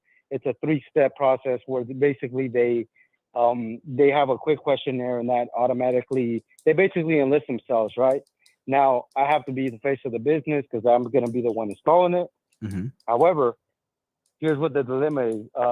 If I market myself, my coworkers have found me on Instagram marketing my products, and of course, thank God they didn't, go to corporate or report me to HR. But I know it's only a matter of time till that would happen if I really put the amount of money, the amount of manpower I want behind this. Wait, so you're not allowed to have a side hustle as a part of your contract for this employer? Correct, because they consider it conflict of interest. I 100% know who you're working for. It starts with a C, right? Correct. They're fucking Nazis, bro. They are fucking. They do that shit in Japan too. They are fucking Nazis. I fucking hate. Yo, I'm gonna rant for a second. I wanted to put $100,000 into fucking Coinbase when it was $100, and this idiot branch manager fucked everything up, blocked my account because I was trying to do it from Tokyo. I called this fucking idiot multiple times. All dear sir, I'm so sorry that I'm a gigantic fucking faggot. I wanted to fucking break this guy's neck. He cost me so much money. I fucking hate your company. So I definitely know you hate those motherfuckers. So what's the plan? This is what I would do if I were you, okay? This is what I would do. I would fucking keep on scaling that business, okay? You're mentally checked out. Fuck these people, all right? You say you got a good little nest egg. You're making money. Just keep on making money. Keep on fucking, doing your thing. And when you get caught and be like, oh, I'm so sorry. I'm just a fucking, are you white or are you not white? What are you? I am Hispanic. I'm Mexican in descent. Then I would play the race card, be like, sorry, in Hispanic culture, I got to provide for my family. And, I would fucking like low key call them racist. I would use all that DEI shit against them. I would use all that fucking diversity shit and all that fucking woke shit right back at them. And then you're protected class too. So like, if they do some shit, you could potentially fucking make us think about it and, you'd be all right. No, I didn't see that angle. I definitely do want to, thank you for that. I definitely keep that in mind. Here, just to add on that, how much is enough? How much do I need recurring revenue? Because I do have a business partner that I strategically placed. So when I do decide to leave the country, he'll pretty much run it. And, of course, if there's ever need for me to be back, I'll come back. But how much would you say is enough? You living in Tokyo, I'm not sure how the exchange rate is, but how much would you say is enough? And you could, live out of the U.S. comfortably. That's a good question. For me, my rent here is fucking $3,800 a month in the penthouse. But that's in Japanese money, it's $6,000 a month. But dollar bills, y'all. So I got a great deal. So that, and then I spend about $2,000 a month on Uber. So that is $5,800, and then probably like $1,000 a month on food. That's $6,800, and then I would say another $2,000 just for fun. So probably like $9,000 a month I could get by. Okay. That's just I wanted something to have a target at. I'm almost there, but really, I want to thank you for your words. I really didn't want to leave the U.S., but I want to start a family, and me dating out here. Believe me, I have no struggles, but the women here are very lackluster. Yeah, I mean, Orlando is fucking gay, bro. Fucking Orlando sucks, dude. Orlando sucks. They call it Horlando. They call it Borlando. Orlando is turning into a leftist shithole. And anytime a fucking city goes left, the women become shit. The cost of living goes high. People fucking become more miserable in their day-to-day lives. It's just misery everywhere. Orlando used to be a great place. Now that fucking city sucks. Fuck Orlando. I'd never move back there.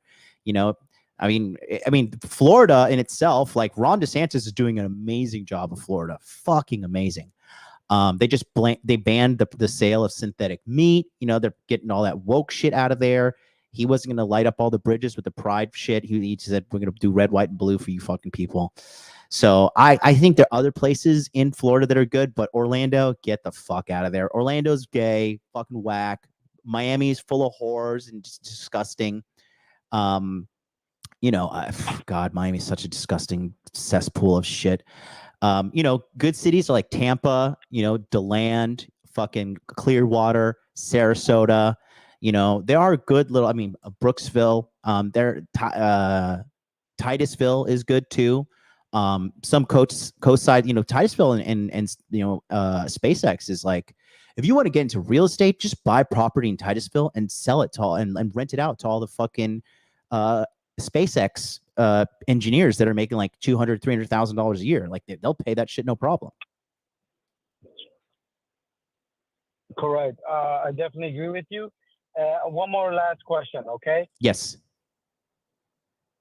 Hey, so in my field, as I go ahead and recruit new businesses, establish my relationships, what's your number one key take? I learned how to overcome objections with women, of course, but objections with businesses. How do you handle them? How do you, as a business owner yourself, everybody's trying to approach you to sell, everything. How do you build strong relationships with a business that you have no prior relationship with? How do you find that the easiest? I'm not entirely sure. Like, are you talking you want to sell people and they tell you no, and you want to know how to do objection resolution? Correct. Okay. So there's a simple thing. If you just type in, there's many ways to do objection resolution. Okay. You basically need to clearly identify why they're saying no. And then you want to know the reason why they're saying no. And then you want to shut up during this time. You just let them fucking dump everything on you. Okay. And then so we're going to do a little experiment. Okay. So let's just say you want to sell me an ATM. All right. And I'm like, I don't know, fucking, ATMs in the gas station, they never work. They're always broken. They seem like they break a lot. Right. And then you can be like, oh, okay, like what are you worried about breaking? Are you worried about the screen breaking? Are you worried about the buttons breaking? Maybe the internet connection, the power source? And you're like, oh, I always see the screens are fucked up and the buttons are fucked up. And then you're like, okay, well, actually, with our ATMs, we have like an immediate repair service. We're going to have, if there's any kind of issue that comes up, we're going to have a repairman out there within 24 hours. That way, you're not going to have a single problem. The worst thing to do is you're going to lose 1 day of sales with your ATM. But after that, everything will be up and running. And our ATMs have great history. We have the fucking greatest buttons, we have the greatest screens, and just objectively destroy their objections with kindness and with, with ethics. You know what I mean? Be ethical about it. And typically, once you resolve their main concern, from there, you just ask for the close. I love that. I love that. So really identify the no and just handle that with care and kindness, right? Absolutely. Brief summary. Absolutely. Okay.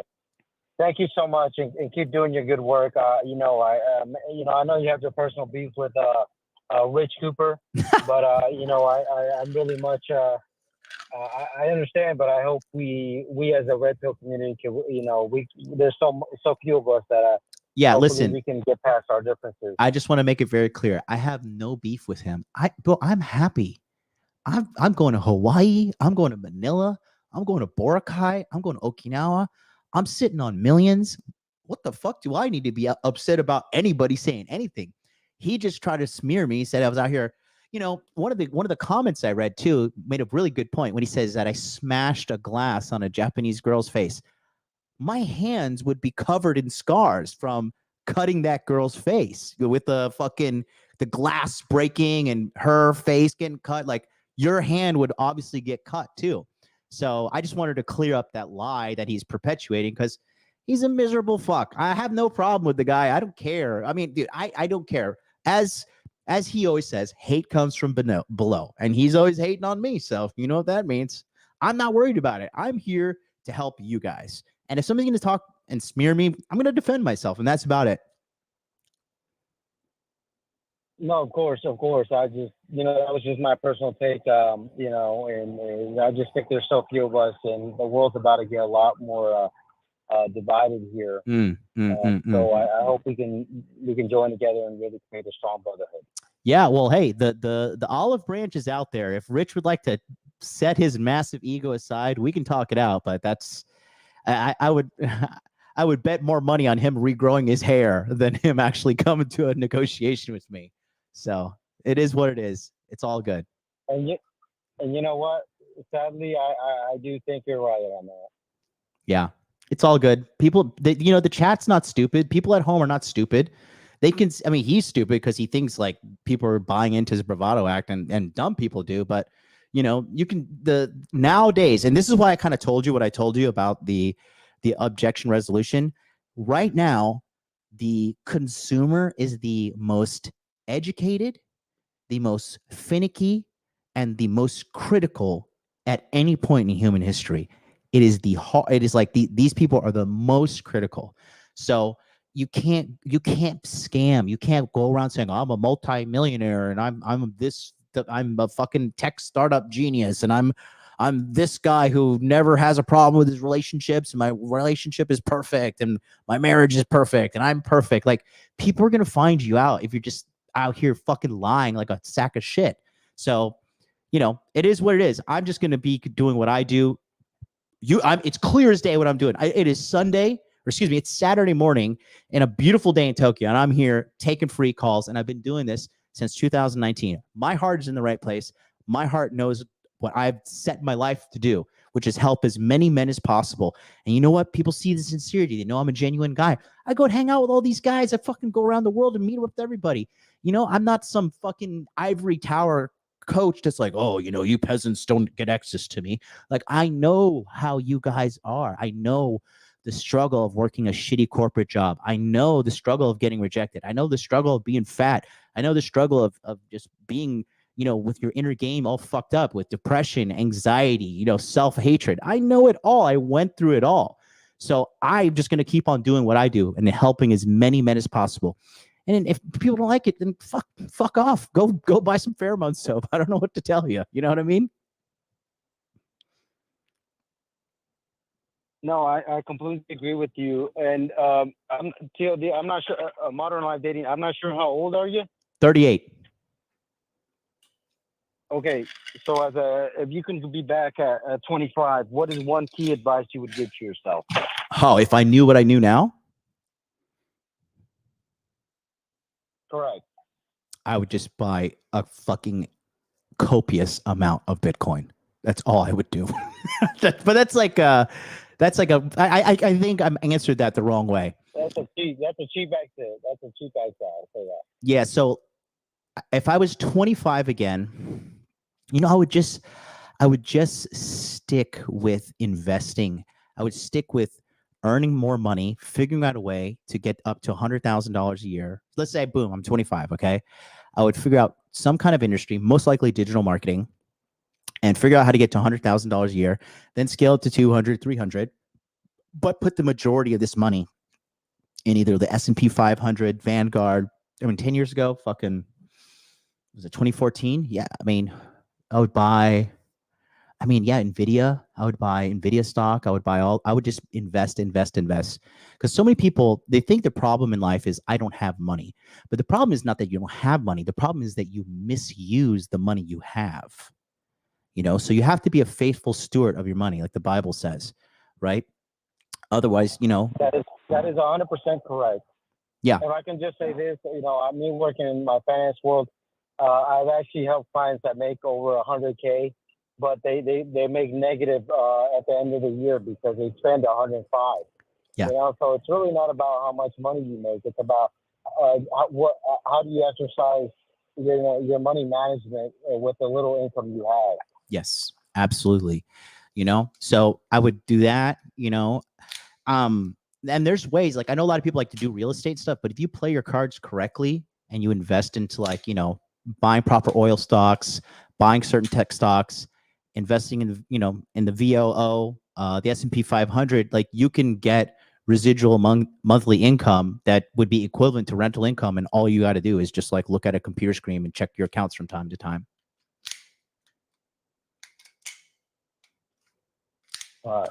Thank you so much, Modern Life Dating. I'm going to let you take other callers. I do appreciate your time, and hopefully this isn't the last time we talk. Yeah, I hope not too, man. The next time I talk to you, I'll be in Mexico. Well, join the Masculine Empowerment Network. We got guys down in Mexico. We can help you get down there properly. We have guys in Monterrey and whatnot.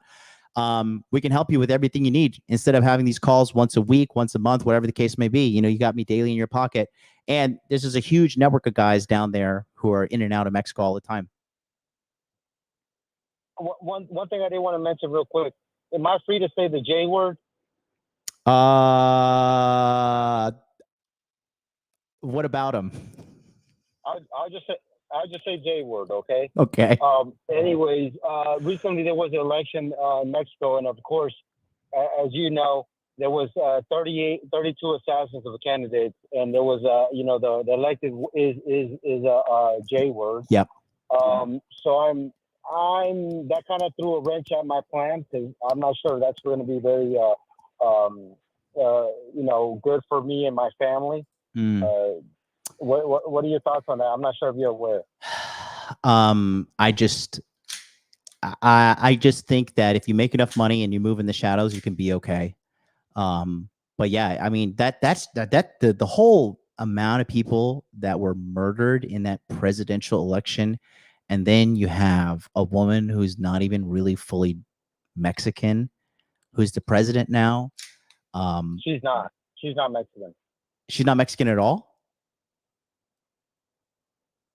Her family came here 160 years ago. Technically, you would, I guess so, but for the biggest country that has the most Christians to be elect a J word, that's considered a miracle, I guess. It is a little bit eyebrow raising, to say the least. I know that also the new prime minister of the UK is married to a woman of the similar situation.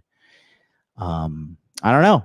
I just, just be smart, be vigilant. And then these fuckers really, the elites, they're, I think they're really just trying to fucking kill all the dumb people. Like, all the people dumb enough to take a vaccine and be like, oh yeah, like they made this in a couple months. Like, what can go wrong? And I have a 99% survival rate for Corona. Yeah, let me take this experimental drug. Fuck it, because the television told me to, or Joe Biden told me to.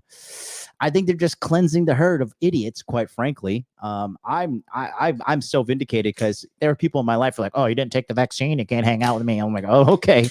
Well, I guess I'll just go over here with all my multi-million dollars and hang out with my family and live in a land called common sense. Because I don't know, man, common sense it's not common anymore. Because now, if you look at all, like, everybody that was criticizing the people who are like, saying like, yo, this vaccine shit just doesn't make fucking sense. Now there's like endless amounts of data. Like, oh yeah, actually the reason everybody's dying is, cancer, 27% shorter lifespan on the Italian study. Common sense, man. Well, I'll just say this, to play devil's. I would just say this to play devil's advocate. Me working at, the big C word. They did mandate the vaccine, and they also provided a money incentive up to $400 to take the shot. So I do sympathize with people who do have mortgages, who do live paycheck to paycheck, and unfortunately they were forced to they were forced to take the shot. Yeah. It really is a crime of humanity that they did do that, and I wish nothing but the best and pray for them. Yeah, I mean, it is what it is, but I mean, if you just trust the government blindly, I mean, you deserve what's coming to you. Just look at the legacy of the government. It's not a good one.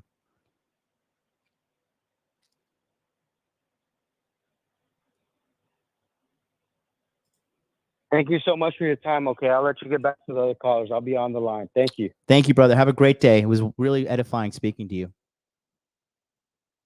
No, thank you. You are. Hopefully, you keep doing the good work, and hopefully, you come by here in Orlando at least to do a meetup, and I meet you in person. Yeah, we will. We just did one. You missed it. We did it in May. I do apologize. I was not there. No, it's okay. You weren't invited. It was only for people within the Masculine Empowerment Network. So, but we're going to be doing more. We'll chat soon. I'll let you go. Peace out. Thank you. Man, we got some great callers today. Guys, look, I like fucking, we got Lewis, made $72,000 a year, coming out from making literally fucking less than $30,000 a year. Amazing. The gentleman that just got off the phone now, 26 years old, doing $70,000 a year. Great. We had Sam calling in earlier. Sam making $130,000 a year, engineer. Phenomenal. Guys, if you're feeling down and out about your finances or down and out about your life, and you're a man and you're in America, there is hope. Okay. Don't get black pilled. Do not get desperate. Do not let hatred and despair and negativity fill your heart, because it is a poison. It is totally, totally, totally a poison. Okay. You can turn your life around. If I can come from the depths of poverty, the depths of familial abuse, the depths of fucking all crazy shit that I went through, you too can turn your life around. All you got to do is just takes a little bit of work. Takes a little bit of work. I see you guys fight with somebody in the chat, somebody named Japan. What are they saying? Is that a Christian person? Tell them to call in. Call in, talk to me. If you want to debate with me, call in. I would love to argue with you. I would love to show you how wrong you are. All right, let's go to 507. 507, you are on the air. What is up? Hello, can you hear me? Yes, I can. Wonderful. Hey, John, my name's Logan. Hey. I'm calling in, I guess, just to get some perspective. I also spent the last half decade or so in finance, so I've worked in some banks, I've done some financial planning type stuff. So I was really resonating a lot with the last conversation, kind of running through some of that. But I guess I cycle out of that, and I get a software engineering program, kind of take a different direction. And so I guess as I'm kind of looking for jobs, ideally I'd like to find something remote. But I've been considering whether or not it would make sense to move to like a larger city somewhere in the States, or try to pivot somewhere overseas. And I guess I know you've lived overseas for a while, and I guess I was just hoping to kind of get your perspective on, would it be better to initially stay in the States, just move to a bigger city, get some experience with that? Or would you try moving somewhere overseas? And if so, where? What are some of the kind of high and low lights of living overseas as an American who's not had a lot of experience with that? Well, okay. Have you ever left America? I have left America, but never for any length of time, just vacationing, Mexico, Jamaica, places like that, mostly Central, South America type stuff. Okay. So let's get a couple of pieces of information from you. How old are you? I'll be 29 here in a couple days. Okay. And what exactly do you do for a living, sir? My last job was as a banker. I worked as a financial planner before that. Sales mostly. I come from agriculture, but so right now I'm unemployed. I'm between jobs. I just did a software engineering boot camp, so I've been doing that the last 9 months or so, and I'm looking for a job as we speak. Phenomenal. Okay. So what are your goals? What do you want to do with your life right now? You want to go bang a bunch of girls? You want to make a bunch of money? What, you want to eat a bunch of food? But what's your goal? What's your goal? Yeah, so I guess my thought was moving somewhere with higher population, get a little bit more game under my belt. I do all right with chicks, but I guess I'd like to get better about just kind of having more of an abundance mindset, being able to get and replace people if it's not a good fit. I've had some problems where it's like, well, you stayed in a dynamic too long because you were worried about your ability to replace it. So that's something that I want to make sure, like, I don't ever have a scarcity mindset or a situation where I'm like, well, I probably don't want to be here, but I'm staying because I don't know if I can replace it as same quality type thing. But also, obviously, would like to be making some decent money. So have some experience in finance, obviously. So I'm kind of aware of the financial planning. I'd like to start shotgunning some money at that, maybe buy some hard assets like some real estate or something like that, farmland. I've got a fair amount of experience working with and kind of watching inflation and things like that from my time in finance, and I don't think it's going to get better. I think it's just going to continue to hyperinflate and kind of go and go and go, because they can only crank the screws to the interest rate so much. And basically, when inflation starts hitting, you either cause a depression and crank the screws to the interest rate, or it hyperinflates and then you'd blow it up. So there's not a whole lot of willpower to make the crunch and actually fix the inflation in my mind. So I would like to get some hard assets that are going to increase in value, and the debt will depreciate with the inflation. So yeah, that's smart.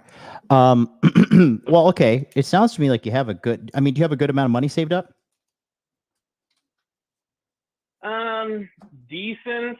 I think right now I have a tick under 10, but I've been living on it as far as like liquid cash, because I've been living on it while I've been going to school. But I do have a decent little nest egg as far as some investments, but obviously I'm not touching that. It's longer term savings. So yeah. Well, okay. I personally like living abroad. Sorry. No, I personally like living abroad because I get paid in dollars. And so I don't necessarily have to worry so much about cost of living or inflation or anything like that because I'm just using dollar arbitrage.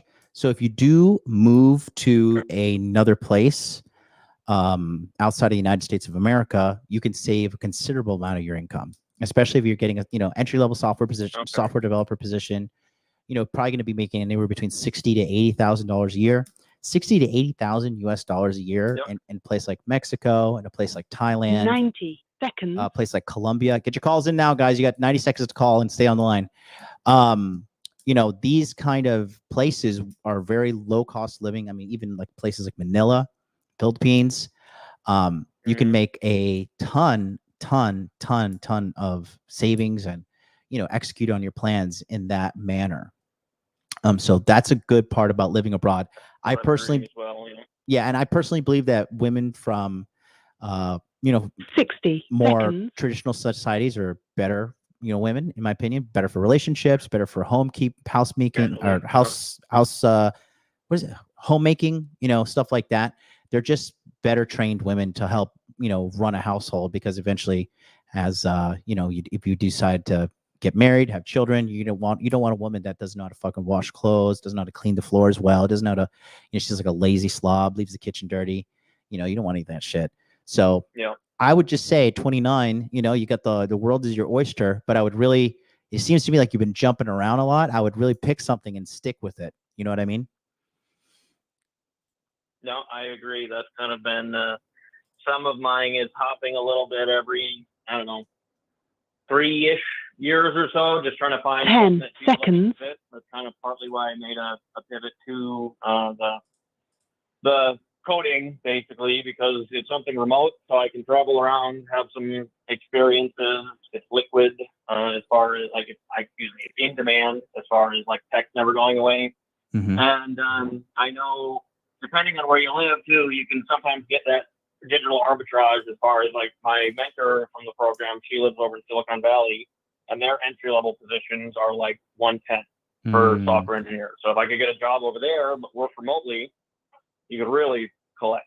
So that was some of my thought process as well. Try to live somewhere a little bit lower cost of living. But so I guess that's some of the question too, because I guess I had considered if I was going to stay in the States, you could move to, I'm in Minnesota, so I could move to Minneapolis or I could go to Silicon Valley, but you wouldn't make a ton because the cost of living is so high. Austin, Texas, otherwise Colorado are big areas where there's a lot of tech jobs from what I hear, but ideally find something and then decide if I have to move there or not. Yeah, I would say, I think you're super smart. You like the amount of detail and how just like you've just like surgically broke everything down. I just think you need to make the jump. But you need to choose something and stick with it. Does that make sense? And see it through for a couple of years. Yeah. Kind of double down enough to get somewhere where you can make some money and have some status in the industry or some, selling power. Yes. Good. What's your name? My name is Logan. Logan. Hey man, it was great talking to you, man. I think, don't do what smart people do, which is like just sit around and theorize and not actually take action. Okay. Take action. Take fucking paralysis. Yeah. Yeah, it's a form of masturbation with these smart guys, right? You really got to get your fucking ass moving and get this thing, right off the fucking ramp. You know what I mean? This flight's got to go. So that's what my advice to be to you, Logan. Okay, you're a smart guy. Now you just got to execute on the plan. Cool. All right. Well, thank you, John. I appreciate your time, and hopefully we'll run into each other again here soon. So. Yeah. Join the Masculine Empowerment Network. We got plenty of room for everybody. We're building an army. All right. Kick ass, man. All right, buddy. See you later. All right, we got our last caller of the day, 410. 410, what's up? You're on the air. Hey, MLD. Name's Matt. New time listener, and appreciate you taking the call. Thank you, Matt. Yeah, so just to give you a quick rundown of my situation, I'm around your age, 36, and I've been kind of planning on going overseas for a longer period of time. I've done a few trips in the past few years to Europe, Thailand, Philippines, and this year a couple weeks in Japan. Mm-hmm. So my company went through a transition, and I kind of took the buyout just to get time off. Mm-hmm. So I'm going to take probably 4 or 5 months traveling through Asia later this year, Mm-hmm. and I really want to focus on getting my dating life fixed. Mm-hmm. Now, the past few times I've actually had some success with dating in different countries. So my question for you is to address, I guess, my weakness. I feel like I'm okay talking to people and networking, making friends, and even meeting some girls. But my struggle is just creating like sexual tension and flirting. So I was wondering if there was any advice that you could give how to kind of create that spark during the interaction, because I feel like that's the area that I need to work on the most to kind of take this to the next level. Yeah, I would just say that I think, I think a lot of guys overthink, the reality of seduction. And the reality is you don't need to create sexual tension. You don't need to do anything. If you like the girl, just go for it. Either she likes you or she doesn't. She's not gonna be like, oh, if a girl's gonna tell me like, you need to warm me up, you need to do this, you need to do that, that chick has been ran through most likely. Okay. If she likes you, she likes you. If she doesn't like you, she doesn't like you. So you just got to shoot your shot. And that's all it really boils down to. What when you say developing sexual tension, what exactly do you mean, bro? When you're I don't know, like there's like an element where it goes from being, I guess, more of like a friendly, casual conversation to just kind of maybe it's unspoken. I get where you're coming from. You just have to shoot your shot, but you know what I mean. There's kind of like maybe pauses or smirks or just flirting to kind of shift the conversation, in a more sexual way to kind of like lead it to the end goal. So, that's what I'm trying to work on, is just how to take it from like a casual standpoint to this point, I guess, just to let you know, I've been doing more direct just to start it off from the beginning that way, because I'm not good at like indirect and then transitioning it. But I want to try a few different things, and I was just wondering if there was anything you knew that could, potentially help with that. Well, we would really need to like go and do a super deep dive on this for me to handle everything right now. But the advice I can give you right now immediately is like when you are, I mean, I put out a video this week called Learn Game. Did you watch that video? It's 2 hours long. Yeah, I actually watched all 4 parts of your series, and I thought they were all really good. And I think it was a good roadmap, for the different steps with, making sure that if they're not interested, just moving on and et cetera. Yeah. So I would say that, the basics are kind of there. I need to take a little more action with, with maybe cold approaching and stuff like that. But during the interaction, I don't know, there's just something I feel like I'm missing that just kind of creates that vibe, if that makes sense. Where are you alone with the girl when you're feeling this, or what's the deal? So I've done it a few different ways. I've met a girl at a bar. I met one just cold approaching at a mall. Another one I met online and, met up. So it's been a couple of different things, but, I want to get good at this because, I've typically, if I look, I'll like find a girlfriend, but, I've never had like, I would never consider myself like proficient at just, having the rain flood in it, so to speak. And I feel like this is one of the reasons that is because, I just can't, I don't know, I just can't hit that switch that I just feel like some people just do naturally without even thinking about it. But you didn't really answer my question. Where are you feeling like you're not making sexual tension? Where in the interaction is that happening?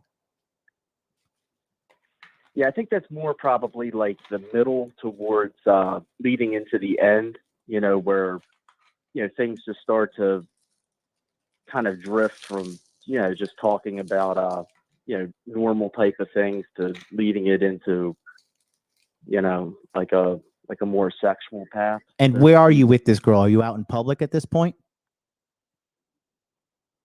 Yeah, I've been out in public with them when I meet the girls, so it's not like a group type of thing. It's Okay. well, it's always like one-on-one. But got you. So here's the thing, okay? You just need to have a good time on the date when you're talking with her. Do what I told you. Do the life story game date, right? And then from there, you have to, make the move to bring them back to your place or some isolated place where you guys can hook up. It's just that simple. It really is. yeah, no, I get what you're saying, and I know it's not like an easy question to answer because everything's always context and everybody's different. I just wasn't sure if there was like any little thing that you've seen that just kind of helps create that as like a general type of framework. Looking good, being confident, knowing how to talk and know how to make jokes. It sounds to me like you're so caught up in your head when you're dealing with women. Is that true? I would say yes and no. I've been guilty of, being overly critical of myself in the past, and that's something that I feel like I've gotten better with, but more recently than in years past. So I'm getting a little bit looser. I mean, it's all building upon where you've been, and I guess some people have a better starting point with it than others. But but I have been loosening up. Doing some of these solo trips, and it's not even just about meeting girls. I mean, when you're going to another country for a few weeks, you obviously want to, when you're going out, make friends and, not just sit there by yourself. And, and I've been, not just opening girls, but also just making friends with some of the guys and just trying to be more social. And I guess you can say, like opening just everybody in conversation, just instead of waiting for them to talk to me. There's one thing you can do, okay? But you got to be in a date context. That's the thing. You got to be in a date context, right? So when I'm sitting next to a girl, we're on a date, we're having a good time, whatever the case may be, right? She's clearly feeling me, I'm feeling her, everything's okay. Just take your hand and then put it on like the small of her back when you're talking to her. And that right there makes them horny, in my personal experience. Yeah, no, that's good advice. It's one of the other things with, like Kino and stuff like that. I guess it all kind of ties into the same, thing with like escalating and flirting or whatever. So that might be something just to kind of keep in mind during a good moment, just to, Absolutely. It's not always what you say or how you look, but also like somewhat what you do. It absolutely is. And the thing is this too, man, this is why we're putting together this total dating mastery program, because I want to like have a program that is like, okay, this is literally everything you need to do to have sex with tons and tons and tons of women around the globe. Okay. And this is, you're doing a great job. You're super smart. I can tell you're not a fucking dumb guy whatsoever. You're very self-aware. Okay. But this is the problem when guys try to figure it out on their own. You don't really know what you're doing to a degree, but that's why I think having a conversation with somebody like myself, joining the community, actually saying, you know what, I want to fix my fucking dating problem. I want to fix it. Okay. Because if you just look at the state of America, look at the state of relationships, like people by default are fucking terrible at relationships. Men suck at approaching women. Majority of guys are simps. Majority of guys are perverts. Majority of guys are losers, right? Because they can't confidently go out and get what they want in the dating world. And if you can solve this problem, it is such freedom in your mind. It is the biggest sigh of relief. So what I would say in regards to the sexual tension thing, I think you're too much in your head. All you need to do, meet a girl, ask her out on a date, go to a date, and invite her back to your place. She says no, try again on the third date. Okay, we're not doing this anymore. And then go find a new girl, and you just keep on lather, rinse, repeat. You know what I mean? Yeah, I mean that makes a lot of sense, and I think getting the reps in is probably another way just to naturally fix it, because every time you get a little better and you feel a little more confident, Yes.